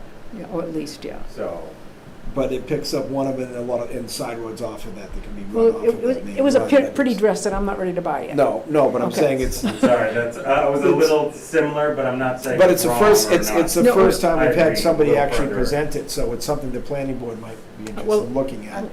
Well, the And- company brings to us opportunities that we didn't know we had, and opportunities that. And there may be other companies that will do the Exactly. same thing. And when Spectrum believes they really don't have to do anything because we're stuck with them, that is painful because they less and less and less are the services that they would provide. And so competition is really something we have to look at in that area because our kids I would- can't learn at home, our people can't work at home. I'm sure Charter doesn't want this company coming in, because if they get a foothold in town and then they start losing customers to these people, Yeah. it's one thing to hold on to what they have Have and we not want looked to expand. into but to the lose it. USDA rural development grants? There you go. Yes, I looked into it We didn't meet the in, quota, I right? would say we don't meet the criteria. We're Or overserved. We're too overserved, right? For the internet portion? Yeah. Yes. We have too much connectivity. Okay. We- I we have think like we 1,900 on qualify and for 60 a couple off, of the so other it's just no criteria. place to Yeah. So we should, radar. we should talk, because I Yes. think we qualify for drainage, wastewater, and like a couple other things where we could get Definitely. really great. Right, and we are grant underserved money. in those townwide, For but sure. we have like 95% of served with internet or more, 98. So then we So, don't yeah, qualify so for we- the internet Yeah, service. right, we No, don't, we don't. and the Not last even- little portion is Matt can tell you, is expensive. We started off with most of the roads at like $760,000 quote. Okay. So this is far less to get a That portion is a done. lot less. and Did we you have get a- a third of it And, done? yeah, and then we have a price per mile to run wires Yeah. ourselves to get to, I think he said about $70,000 to run a mile of wire, to get it hooked up to go someplace. So if we wanted to get to some more roads, we could start to look at a real fixed price now, like we were trying to get for what it would cost to run these cable down these roads. Yeah. That's us picking up all the expenses, and then they'd have to add customers, and they pay the connection fee as they go. And once we start to get real numbers here, we may find Charter's more interested in talking, saying, we could finish roads for that. Yeah. If you're gonna kick in 100,000, we could do, maybe they'll finally offer that, which we've been asking for 4 years since I've been sitting here. But it's something for you guys to pay attention to in planning as well. And when we get numbers back, as Maureen asked for, if we do this, we also have to have a plan for how to get the rest of what we're doing. And that plan needs to come to this Well, board we have to as look at well. what our Spectrum contract is and what we can and can't do. What Well, does it's that? internet, so Yeah, they have no say in yeah. internet, they have Yeah. none. Internet. But So- again, That's- it that's- draws attention to the cost of rural development. Yes. Absolutely. Right. So Right. to say that the costs are minimal for half a mile of undeveloped road. And again, with the future development, for the town to take on any roads, I mean, I'm against that. If a developer comes in or an individual wants to extend the developed portion of the town, I think that they should be liable for that in perpetuity. Right. Because they're choosing to go beyond the boundary of our, Well, available they're resources. definitely gotta be responsible for the road already. Yep. And I'm sure National Grid and Verizon put the poles in. Yep. So once those are done, whether or not internet wants to service it, now we're back down to whether or not that fee goes on towards the developer or not, or whether that fee gets passed on. But that portion of the fee, we could certainly expect developers to have to pick up. Right, again, it's just. And that's a bargaining chip for a planning board and for building department when you're looking at permits for developments. We don't have any leverage unless it's a subdivision. If it's individual, we have no control over what gets provided to them. Right, if someone's gonna build a house, no. So that's the balance where it's difficult. I agree, if a new road's being built, that means it's subdivision. Or falls under those rules, But and if then we someone- have a greater voice. If someone also is gonna put a road in a mile and they have a private road to their house and they don't have internet, well, that's their choice for building a private road a mile to their house. Yep. The expense of building a roadway shadows in the expense of running the cable down there. So if someone's going through the trouble to run a roadway to make it public, Well, I'm sure. Well, we could talk about these individual Yeah. issues forever, but my concern just is to understand we have to be a very serious planning group that really understands, because we're so separated and segregated, Yes. and it doesn't lend itself to you knowing what we're doing, we knowing what you're doing, and somehow we have to fix We that. honestly should all have, like, we should all get with the 21st century, we should all have like a town Slack with our Mhm. different channels Mhm. and our boards that we can all communicate, and as long as we don't discuss Right. hearings, meetings, anything of that sort, and it's all just like interdepartmental communications, I think that will solve a lot of our issues. What did And you call it, a town what? Slack? What in Slack? the world is Okay, that? so Slack is I wasn't even like, gonna ask. okay, it's very easy. Chat board, like It's an ki- it's online kind of chat like- board? But it's like, it's more than that, because you can share files with it. Okay. It's Yeah, so here's like- the problem, and we ran into this with clear.gov, you can't avoid breaking open meeting laws. Even if there's no. The minute communication. you make a statement that any other member on the planning board can see, Right. you broke the rule. That's right, yeah. But if you're just posting resource Even- information. Yeah, even if it's just like like meetings, like saying like, Until you as a board discuss doing that, yes, you're breaking the open meeting law. but so then how do The you board has to schedule say, a we meeting? agree to put You- this you- on. For example, if you, Each specific No, no, item has to go No, not before the board. scheduling, no, not scheduling items for the agenda, but more like, hey, like, are you around to sit down and discuss like some items with me? That's a different story, because That's that what I'm is talking like about. scheduling meetings and agendas. That's what I'm You can talk talking about about. that all you want. That's all I'm talking about using it for, just so that we can all like have more access to each other, because like, I don't really, like, until you emailed me, I was like, oh, that's more easy Well, now. that's- Like, it's like, you know? Once you've had someone call ethics and have them crawl into your business once, you won't want to get on public media. well, and they've talk to crawled in my anybody. business a lot. I It's, know, it- Yeah, I think but they'll you know, we really- You can, could speak to all three of these individually at any point That's you want, right. you're not breaking the rule. right, and You neither, just can't talk neither, to the rest of You the guys. planning board Yeah. or conservation Right. commission without breaking the rule. right. But without even, So if you wanted to talk to Maureen But- about an agenda but item, just you could simple, have as done simple as that. Facebook, and not anytime worry I'd about see it. anyone else has commented, before I'd see any stream that I dare say, I look through every single comment to make sure that no other board members have made a comment. Right. Because for two of us to comment in the same stream is an ethical violation in itself. So it's rare that I'll make a comment on Facebook. Well, Slack I is have private. done, all the more danger. I know, All I the know. more danger. Now our But it's phones not are private. subject for Everything seizure to written make is sure we're public not document. violating if we're accused. Ah.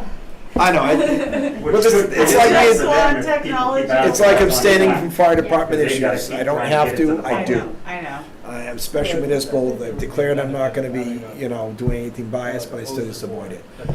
But we can go through Jessica and Sandy whenever we want, they can certainly relay us and email us, and you can always get in touch, and you And can have a see, phone you- call with any You, of for us. example, could be made the liaison I was just to gonna the board, recommend that. and I could be made the liaison to something, and we can talk about scheduled I items. feel like we should sit down like at least quarterly as like town boards. We can, and, you'll like- just have to post all Yeah, I the think we meetings. should do Sure. that. Like, I think we should all sit down, even if it's not the entire board, but like at least like one or two members from each Mhm. like board sits down. We give like a status Mhm. report and we say this is what's going on. Because like for example, I had an issue with something that was going on with DPW and I emailed Jessica and I like had a fit and I sent this like long email being like, it has come to my attention that and like that would have been solved like much more easily if like we just had like a scheduled time to sit down and I could be like, listen, by the way, that's not how the procedure should go. This is how it should go legally for the state so we don't get in trouble as a town. End of conversation. We've certainly tried to do this with department heads, so Jessica has constant contact with department heads and regular meetings and contact. We've never considered with boards and committees, and Matt knows very well, because we're not in control of any other boards and committees. Right. If the other ones want to get together and agree to it, I think it's Quarterly great. meetings will not necessarily be useful or beneficial. What And kind the of meetings? reason is- What kind of meetings, I'm sorry? Quarterly. The concept of quarterly meetings with Oh, members quarterly of all meetings. these boards. Yeah. Mhm. One is, this is my thought, Mhm. I'm not saying it is the case. One, everybody is usually straight out with their own thing. The whole board's generally not represented at these meetings. It is just one or two representatives speaking from their position on the board, not the whole board. 3, controlling the agenda. Who's the chairperson? How's that work? Because you're not creating a subcommittee that now gets chairman and people voted on. So you've got to go through that whole process. And in the meantime,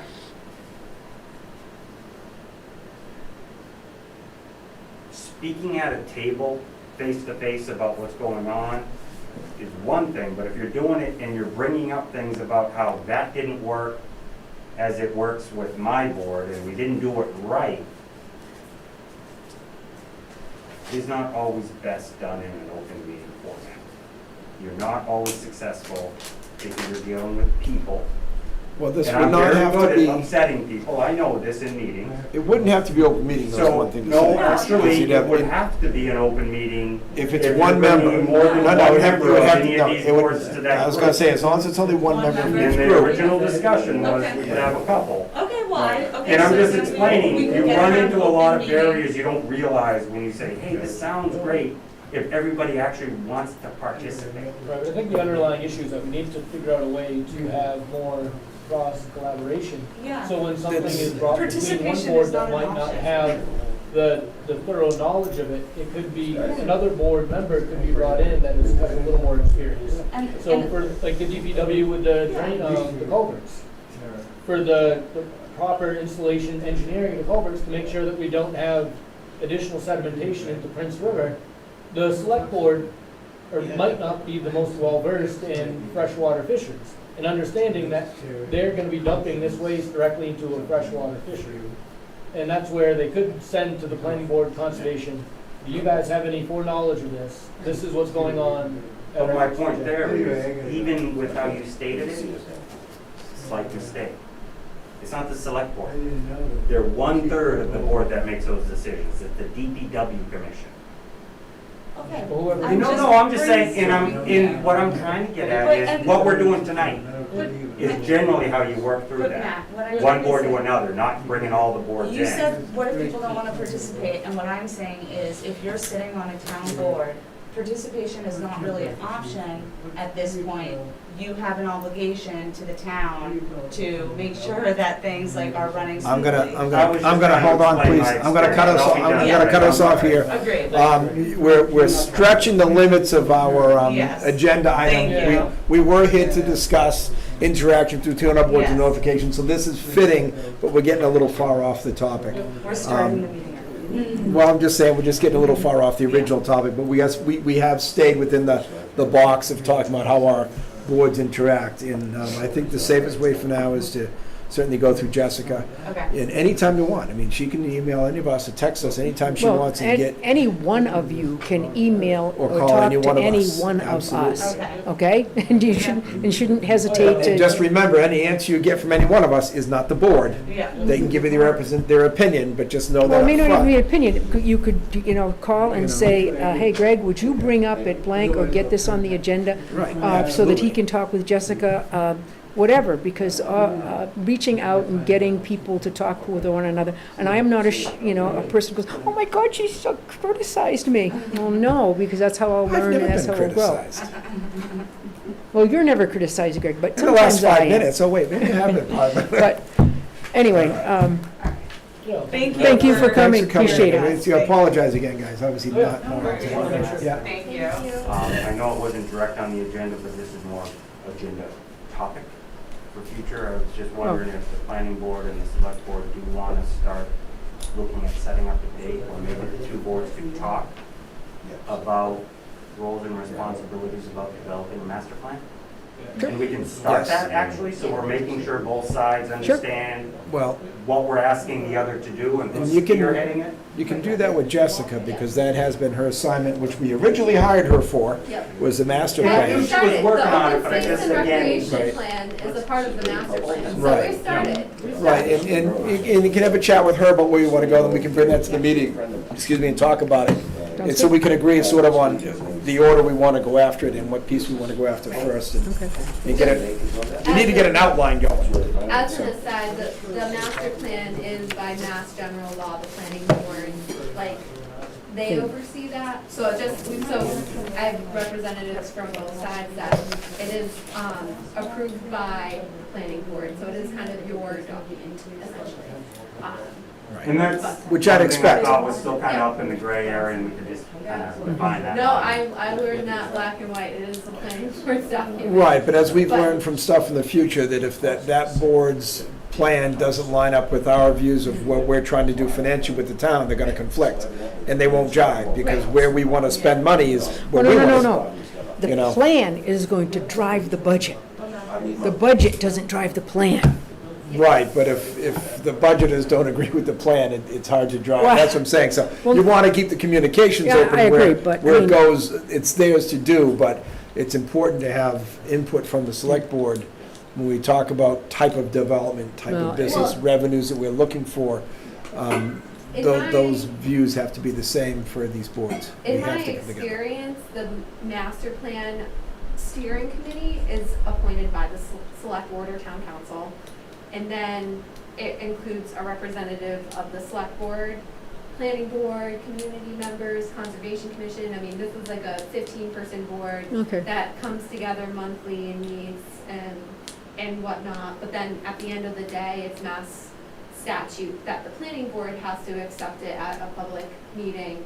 And then, expectedly that the select board is in support of this plan. So, Right. and that ultimately becomes that meeting that I think Alicia was referring to. 'Cause Yeah. Well, outside of those type of agenda topics, Yeah. that's where I was going. Okay, thanks, Thank Matt. you very much for Thanks. listening. Thank you. Have a Okay. great night. Thanks. You too. Thanks, Matt, good to see you. Okay, Jessica, back to you to finish. Okay, so, kind of piggybacking off of the conversation we just had about the master plan and everything, as I said, the open space and recreation plan is a component of a master plan. And so that committee is actively working, on updating our plan. And right now, there's a survey that is floating around the town. We hope to get about 150 participants. The last that I was told, we only had 26 people, but that was the survey had only been out about a week. And we have until the beginning of September to hit that benchmark. And so here's another plug for people to take that survey. It is lengthy, but it has to be lengthy for the kind of content that we're trying to accomplish here.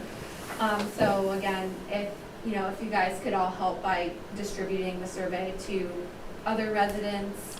I know that I emailed it all out to as many boards and committee members as I could think of, and also staff members, so hopefully, everybody has taken the time to do that.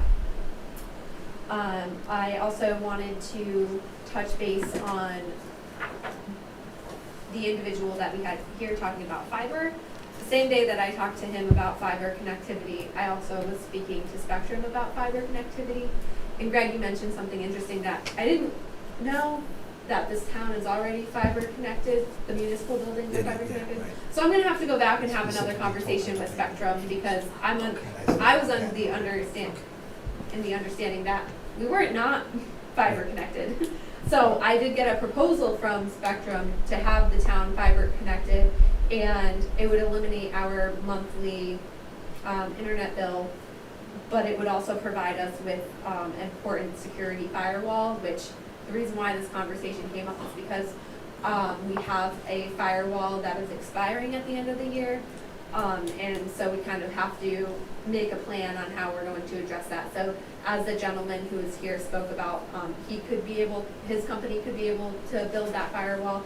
I am in beginning conversation with our IT vendor about, how we're gonna go out about protecting our municipal assets. But part of the conversation with Spectrum too was, okay, so we build out this municipal network.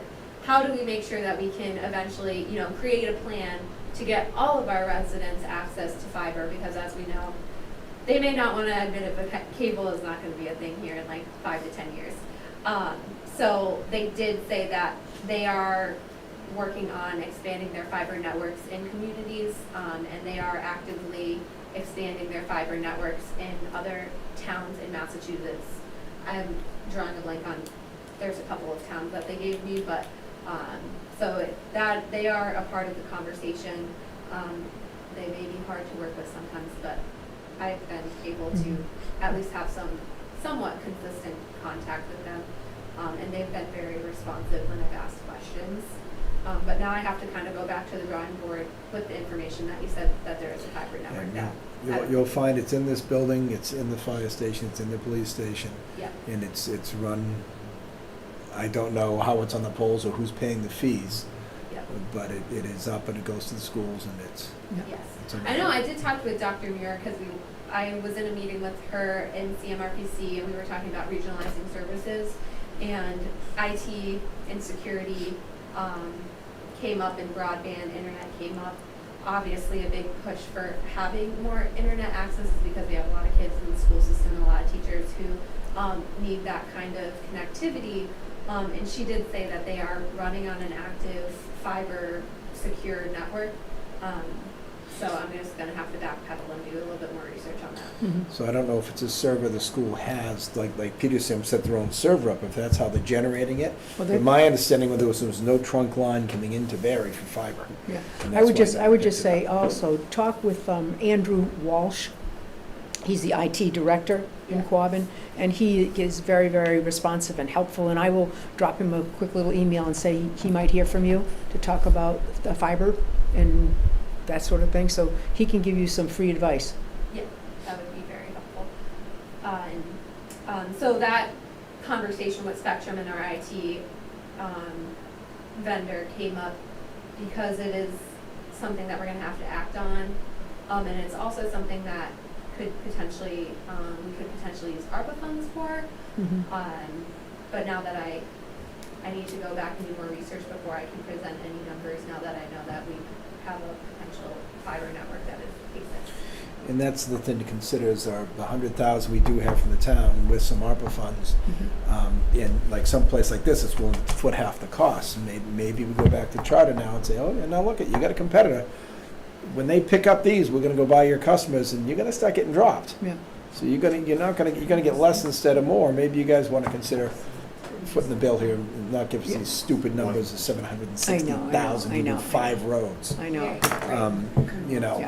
Yeah, Because I just feel that, they're pretty complacent with us. they are, and the reality is, do we still want to consider them, or is, fiber is the way to go? It's got to be better. It's the way to go. It's going to be faster. Absolutely. And if we start it and get the town buildings on it and get some roads, we can do it in chunks that we can maintain. Well, obviously, you come down from Quabbin, you got that whole South Street area down in there, and you got, I don't know, Ruggles Lane must have it as well.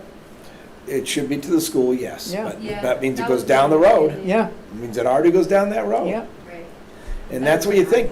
It goes down this road, it goes down School Yeah. Street, it goes all the way to Southbury Yeah. Fire Station, it goes down to, up to the school and Vine, so it goes Somewhere. it goes by. A lot of probably- houses. Probably 600 houses. Oh, yeah, a lot of houses. Already, that if they could get a line from Peterson and bring it to here, suddenly they can interconnect. And we're lucky they have the server in Peterson, that they just be adding service on, because it's not, Peterson ponied up for that. Yeah, But they own it, yeah, and they can certainly lease out more if they want to, and we can take advantage of that.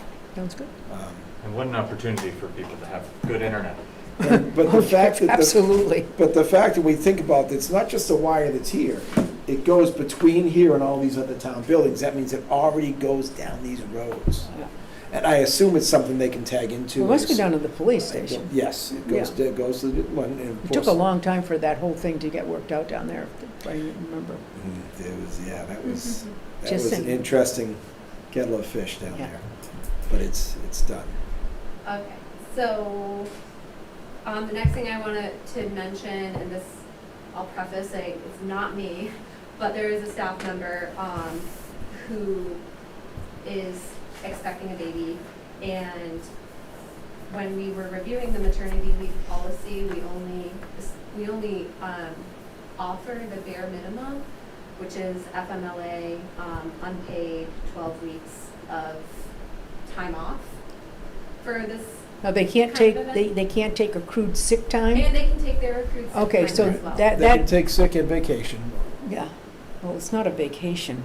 quite frankly. No, but they can take that time, unless Yeah, they're on vacation time. okay, just checking. Right, so we can, I discussed with the labor attorney about what our options are, and, I talked to her about coming to speak with you all in either early September or mid-September, whatever works best for her schedule, about considering, a maternity leave policy that isn't kind of the bare minimum. that the state How many sick days can they accrue? It's up to 600? I don't think we limit, do we limit it at all? $600? Yes. And they're repurchasable on your retirement if you've been here 20 years? 100% or 50%? 50%. 50%? I thought it was 50. I think you'll find it's 50. I Yeah. believe it's 50% if you've been here for 25 years, Mhm. but they can amass quite a few. So someone who's been here a long time could have several weeks of payable time. Versus a new employee, you don't want to make a policy that's so good that any expecting person says, I'll jump on there and get paid for 6 months. Well, I by don't having a think that baby. we're thinking about Well, 6 months. well, no, but some people do. But I mean, Well, it's something to aspire to, at least. Kidding. we can certainly have discussions on it and see what we think about it, but you do have your sick leave and your vacation leave, and if you're not someone who's burning up your sick leave every weekend to have a Right. long weekend, then you reserve it. You have it for when things happen or for when something like this occurs, and you have this joyous time, hopefully, in your life, and you want to spend some time home. What are the number of sick days they get a year? I would have to look at, I think it's 1.25 day per month Yeah, okay. that you accrue. Okay. I About would 2 have to weeks. double check that. Should be about 2 weeks. Mhm. Mhm. So if they've been here, 3 years, they'd have 6 weeks. Mhm. And then all they can keep No, is... that can't be right. 6 weeks, yeah. 6 weeks. Cumulative, if they haven't used it. And they've been here for 3 years and they have They- 6 weeks accumulated sick time? Yep. That seems They'd have- unlikely. They'd have a What can month they and a- carry over? 600 600. hours. 600 hours, so that's max. You max out at 600 hours, right? Right. Which is 15 weeks. So it would take them 7.5 years to max out on 6 hours, if they never took one. But someone who's been here a couple of years could have some time available. I mean, back, I don't know, I think with my kids, we got a month off back in the day for my wives to have the kids. And then we either stayed home or got them in daycare, and I think in most cases we wound up staying home, and that was our family choice. This is part of planning a family, and there's only so much the town can do. And any policy we set on this is going to have to be something I would strongly feel has to go in front of the town before we make a...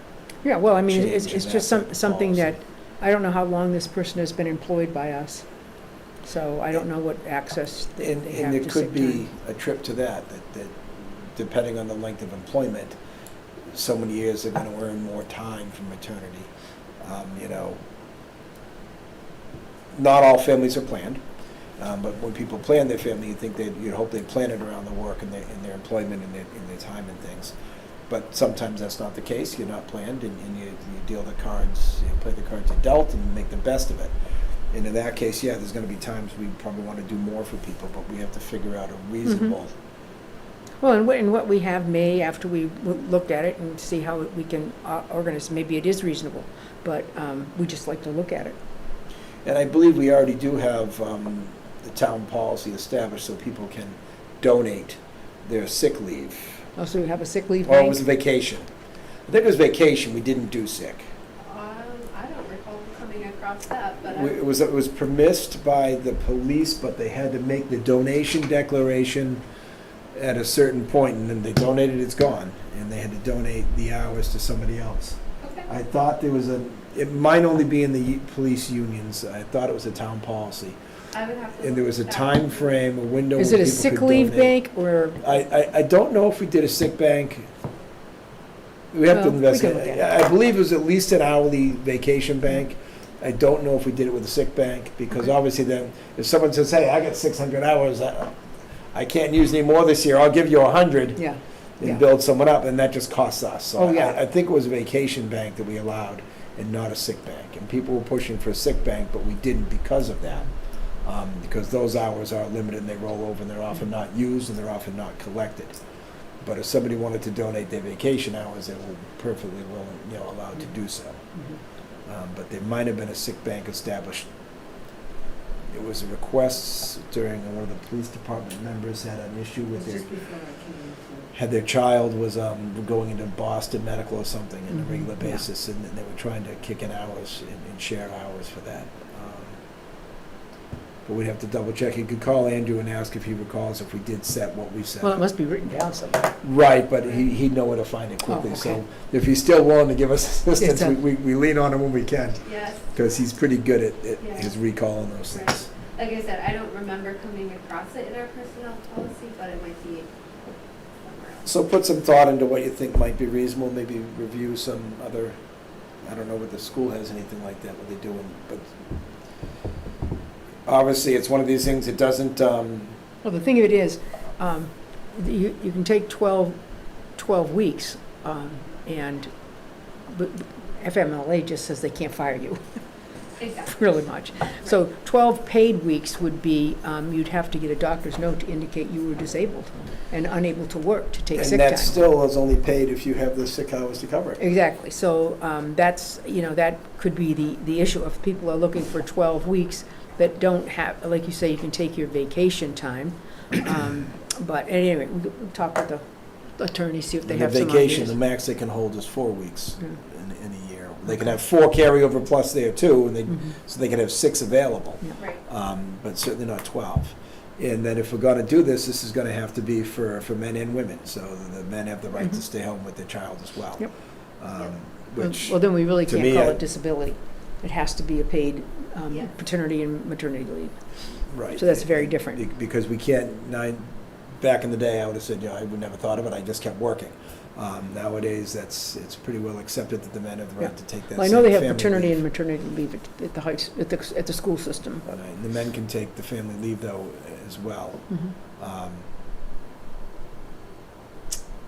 Okay, so we'll wait to hear what the attorney has to say. Okay. Good. And then I wanted to have a brief conversation about COVID, because COVID numbers are kind of coming back into Massachusetts. Yep.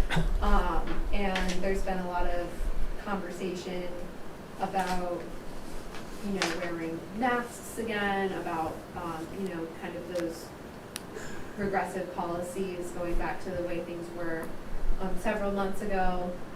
So I just wanted to make sure that the select board was able to have a place to have that, conversation. I don't think, at this point, a survey of all of the towns have been done, and there's very, very few municipal buildings that are requiring masks. At this point, we can do our due diligence and recommend that people wear masks if they're not vaccinated, and, we would never discourage someone from wearing a mask. But relay the message to the community that we are being conscientious about the Delta variant being in the community. What does the Mass Department of Public Health recommend? My understanding is that they just recommend CDC guidelines, which is wear a mask if you're not vaccinated, and if you are Indoors. If you're immunocompromised, you should probably wear a mask. I believe they were recommending mask wearing for everybody indoors in groups, vaccinated or not. And the reality is, what people have to understand right now is this COVID is spreading through the vaccinated and unvaccinated. Yep. The only difference is the vaccinated people aren't getting as severe symptoms. Right, But they are just as able to spread it as anybody. unfortunately. And I talked to a woman yesterday who works in a lab in a hospital, and she's been told that since she's not vaccinated, she has to wear a mask. Yeah. She has COVID antibodies. Mm. She had COVID a year ago in May. She still has antibodies, so that's all the shot gives you is antibodies. She's just as protected as anybody else still. but they're gonna make her wear a mask because she's not vaccinated. But the vaccinated people can spread it. Well, they could do an antibody thing and tell people who have the antibodies of a sufficient level Right. that they are technically can get a card, whatever, if they ever do that. But I agree with you that I believe the school is going to have teachers all wear masks, because obviously It's gotta be all or nothing. they've got because all the little kids who are very susceptible, and like you say, they can be a vaccinated teacher but spread something to a child, which would be really sad. Children will spread, I think the kids will be wearing masks. I think that's at least the rumors I've heard. I would hope not. I don't, once again, I go back to, you know, I can go back to my Army days, going into a gas mask conference chamber, wearing a gas mask, and the room looks just like this, and some guy's playing with a tablet and a hot plate. It's CS riot control gas. You can't see anything. You're wearing that mask, you're fine. You take it off, you are oozing from every orifice to the floor of drool. Well, you know, Greg, the But- CDC and every doctor but what in I'm America saying is- disagrees with you, so let's What not I'm even saying is that waste our time. particle, that CS particle is about 10 times bigger than COVID. So even that mask won't stop COVID. A dust mask really, As really as does- as it they say, stops sneezing and coughing. as they unless say, people have it active is symptoms. a huge help. It isn't perfect. Vaccinated people can still get COVID, but not suffer severe symptoms for the most part. Obviously, I'm vaccinated, but I could, right now, be carrying COVID. Absolutely.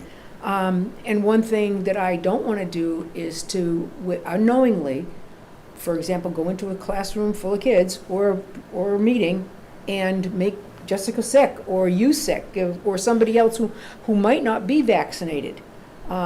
So I probably will begin to follow Dylan's example and wear masks to the meetings. I know you're not going to. No, I feel that it's, especially where, I think we're up to almost like 70% or 80% of the population is vaccinated.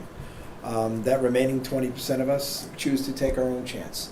And if you should have it and give it to me, then that's my own darn problem. I know, but you could have it and give it to me, when if you were masked, you wouldn't. I'm just saying. And then she would then Well, interact with some children and then. In theory, it's possible that it could go from one person to another.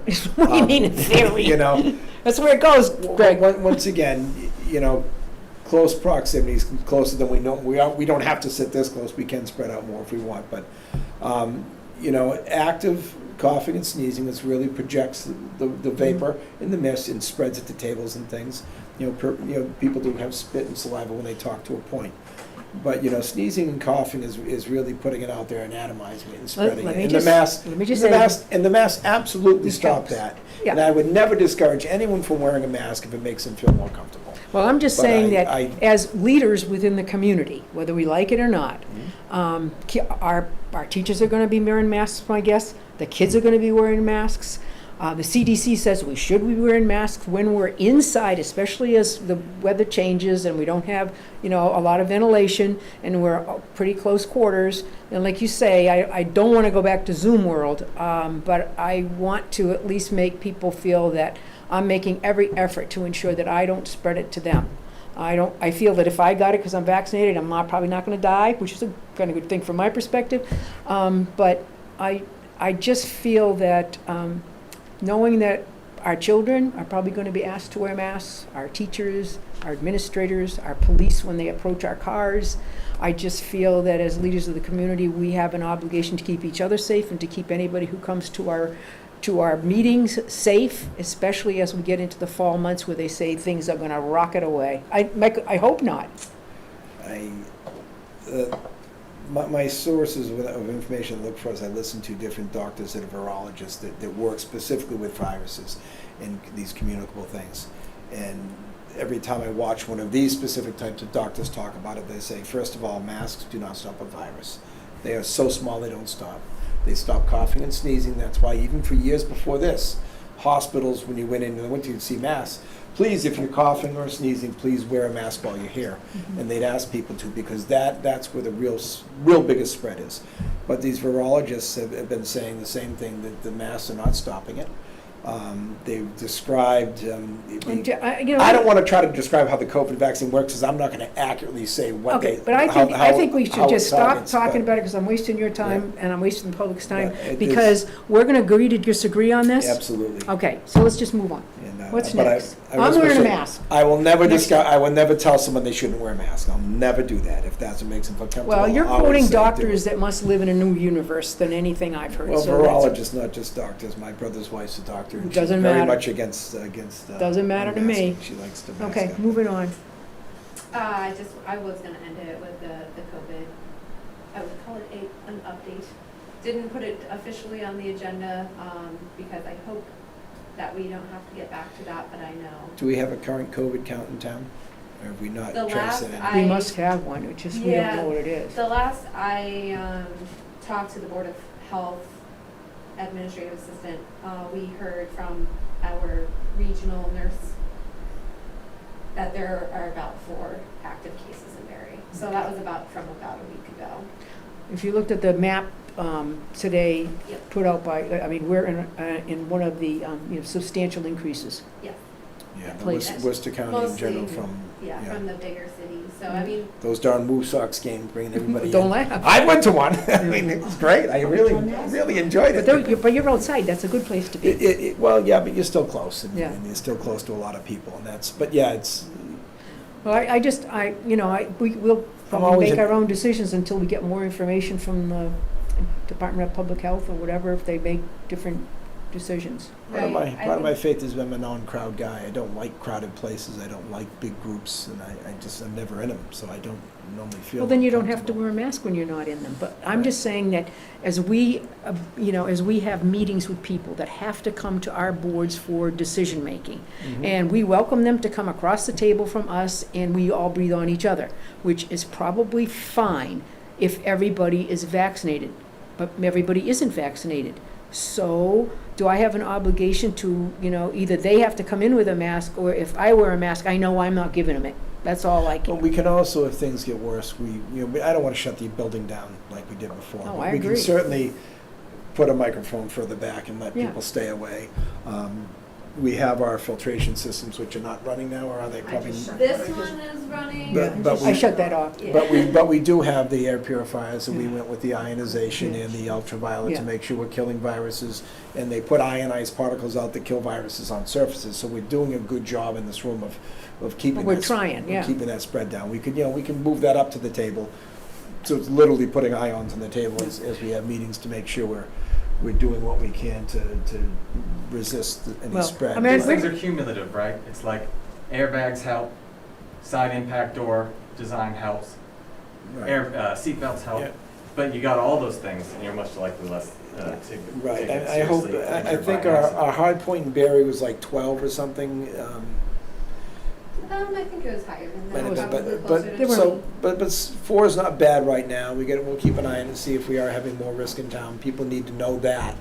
But, this is camping season. We have a lot of people come in. This is what we talked about in the beginning, Colebrook. They wanted to open, we didn't let them, because then we're bringing all the outsiders into Barre, coming into our stores and everything else. We don't know where they come from all other states. So we originally said no to them opening the campground during this last year, to be cautious. But they're open now. We do have those people Yeah. they visit our stores, and people certainly are going into Worcester. People, if you go out and Well, look at these I- bars and stuff, listen, they are I don't full. have a problem with this, Greg. I'm just telling you that I'm trying to model what the CDC and other very important and impressive health institutions say we should model. There's no question, I would rather not have to wear a mask ever, but I'm even, at the point now where I understand that there are people, because of whatever their belief system is, they don't want to wear a mask. I don't even want to get them sick. There are whole bunches of children that we all see every day here and there. And so I'm saying, I could really make them sick. I mean, look at, the pediatric wards are full of them. And so my thing is that I believe that the select board, and if it's not the board, at least our members would wear masks. And when we're in the public setting, if we're out at the bandstand in the public, that's one thing. But grocery shopping and that, I'm donning a mask again, and I'm not alone. I mean, I would say 50% of all the people I see now are wearing a mask, and most of them probably are the vaccinated ones. because we tend to be I've certainly gone in overreactive. stores where they say the mask is required to come in the store. Oh, really? I don't know of any of those, and they're highly recommended in most places at this point. I leave. That's just me. Well, that's good, Greg, but you're here, and you're not leaving. We're here, and we're not leaving, because this is our job.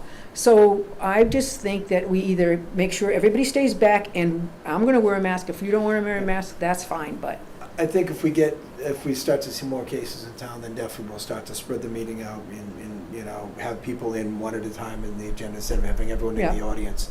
Because when we first opened the office up, we said, okay, we'll invite individuals in when they're time. We can go back to that and certainly space people out and make sure people feel safe and have the room. But I think we should keep track of the data, and we should be responsive to our community's efforts. Our numbers. And our community's efforts are going to be in those schools in about 2 weeks. And we're going to have all those kids who can't be vaccinated, who are, under the age of 11. And so all of those elementary kids they're little vectors, and I can make any one of them sick, very sick, because this is a different kind of virus. And so teachers, I'm sure, are going to be probably mandated. They'll be mandated to wear masks, and probably many of them have been vaccinated already, because I know that they've had the things at the schools where the teachers just all did their thing. I believe, fortunately, which the strangest thing about this virus in the beginning is you could have a newborn infant that had absolutely no antibodies, and they weren't affected by COVID. Mm-hmm. And very senior people were. And, whether or not people believe that this is an engineered virus or not, I believe strongly it is, and I believe they've said the DNA strand is exactly the same strand as they had before from bats, which it doesn't happen naturally twice, the exact same DNA. Whether or not they find out who or why they were engineering or working with it. But it's strange that it targets, and that's what I'd be curious of. How does it not attack a newborn with no immune system? But it gets our most they have senior immunities people? from the mother. But I would tell you that generally the flu there are season- pregnant women who have lost their babies because Yes, of COVID. absolutely. The babies have died in utero. That has happened across the country. They've also said now to pregnant women, take the vaccine. I've heard that several. Take I've the heard vaccine, multiple because you cases and of baby that. are in jeopardy. I've heard multiple And cases so of that. all I know is if I want to go into a hospital for a test of any kind, that I'm, to get a mammogram, man, I better have, the masks on. Right. And I'm not necessarily, but I would be in the process of being near people. So I just don't believe all the medical people are wrong. Okay, you do, that's okay. So let's move on. What are we talking about next? I just think that all the medical people have, we're hearing one side of the opinion publicly in the news a lot. We're not hearing a lot of the other medical opinions. And there's, Okay, there let's are- just there not. are different. Because this is crazy talk Okay, now. but I just, the data has shown that children haven't been dying from it, so. that- Well, you know what? Go down to Well, Dallas. Go down to Dallas and Thank see you. if they're dying. Well, I'm just saying, fortunately, in the The first, old. I don't know about the Delta, The and I alpha, guess the there's a- alpha virus was one thing. The Delta variant is and I really bel- And I serious. believe there's a Lambda variant now as well. Well, there is. We Okay, haven't seen but- it yet. It's still in Mexico, but. But I we'll don't see know what about happens. those, but the first round, we were fortunate that it wasn't affecting younger. I know, but the first round is Why over. they Delta have- is I here. always want to know why the older, and I hope they look into figuring that out, because there's got to be a reason. Older people their healths are considerably compromised, especially the ones who were in nursing homes already with multiple other diseases. And so when they got sick, they couldn't fight it at all. And now the people are 20 to 39 dying everywhere across this country. And they're unvaccinated, Greg. Yeah. They're not vaccinated, they're unvaccinated. Let's move on. So, I just wanted to remind the select board too that a couple months ago, you voted to give the town employees Juneteenth Yep. the day after Labor Day, so that's coming up, and then the next select board meeting will be on that Wednesday. The 8th. The 8th, yes. So just a reminder for all of you guys that we won't be meeting on a Monday or a Tuesday, but for a wonderful Wednesday. And the only comment that I wanted to make about that too is when this was decided back in June, we didn't realize that this was also a payroll week. So we have a couple of staff members that we may have to be flexible Yeah, on the sure. day off. Yeah, get it. Right, we've done that before with them. Yeah. It's So we'll have to offer them a separate day, or if they. of their choosing, Yeah, yes. of their Of this, Yeah. another day in the bank. Yeah. So, And yep, take out that. Okay. we put something off last meeting to discuss. I'm drawing a blank. Oh, that's bad. So it's gonna go on- It's probably in the minutes. I thought we, Yep, this Sandy is doesn't for- just write these for her This is help. for the Cdbg. That's the thing we have to sign? Greg is the only one Okay. that has to sign it. I don't think there was anything on there that I saw.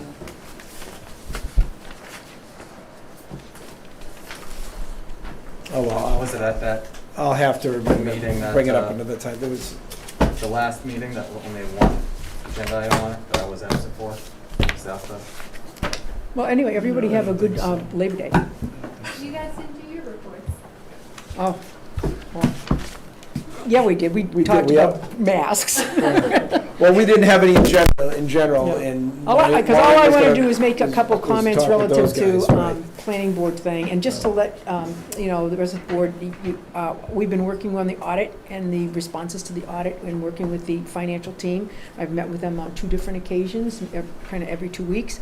We're ready to get people in here to interview for financial management systems so that we get one consistent one, and people understand that they're going to get an opportunity to decide which one, but They're gonna have input in it. they're going to have input, and, but we've got to get the And you audit two are done. probably gonna decide, but. Yeah, that's okay, They but- get the chance to have their input is But we important. also have to, we're working really hard to get reconciliations done. I say we, but I mean, obviously, I'm not doing it, but the team is working on it, I think, and we continue to ensure that they're working on it because we need to get free cash certified very early, not very late in the fiscal I year, so. think the software change is gonna bring. I around agree. The changes we need in the future. Yeah. Most of the things that come back in that audit Yeah. repetitively Yeah. are gonna go back to the Yeah. software change. Yeah. And it was really a pissing contest before. So, well, we use this, but we want them to move this, and Yeah, well, I I know. like this. And But I think they know, we're picking one, right? They Yeah, know that they're they gonna know it's get to coming, I think. talk with the vendors and so forth. So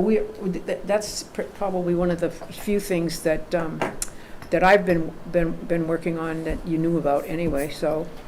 Well, we appreciate it. It's, no, it's gonna be nice if they all kind of agreed and Well, understand it's coming finally, but. They understand it's coming, right? We've had some. And I even told them to have good body language. We've had some good debates about it in the Didn't I? past. It didn't go Yeah. well. Yeah. We had a meeting where we had arguments between Yeah. board members and treasurer and chairman. I had to say, "Oh, I can cut it out." Well, the thing of it is, We're not they're arguing. not like meeting with the board, they're just like with me and with Jessica, and so I think it's easier for them. I think this approach, they are both well, I feel like neither of them, which I feel when this was first approached, at least when I was here, I feel like it was kind of, one felt like it was against the other, but I feel like the Yes. approach that we're taking now, they feel like it's more of a team It was effort. brought up originally because we had our former treasurer and then we had our interim treasurer, who we specifically asked if they would mind giving us a little audit of the office, and they came back with the same thing. Yep, everyone has to get on our software, and it was being brought through that way, and it was being very resisted on the other end.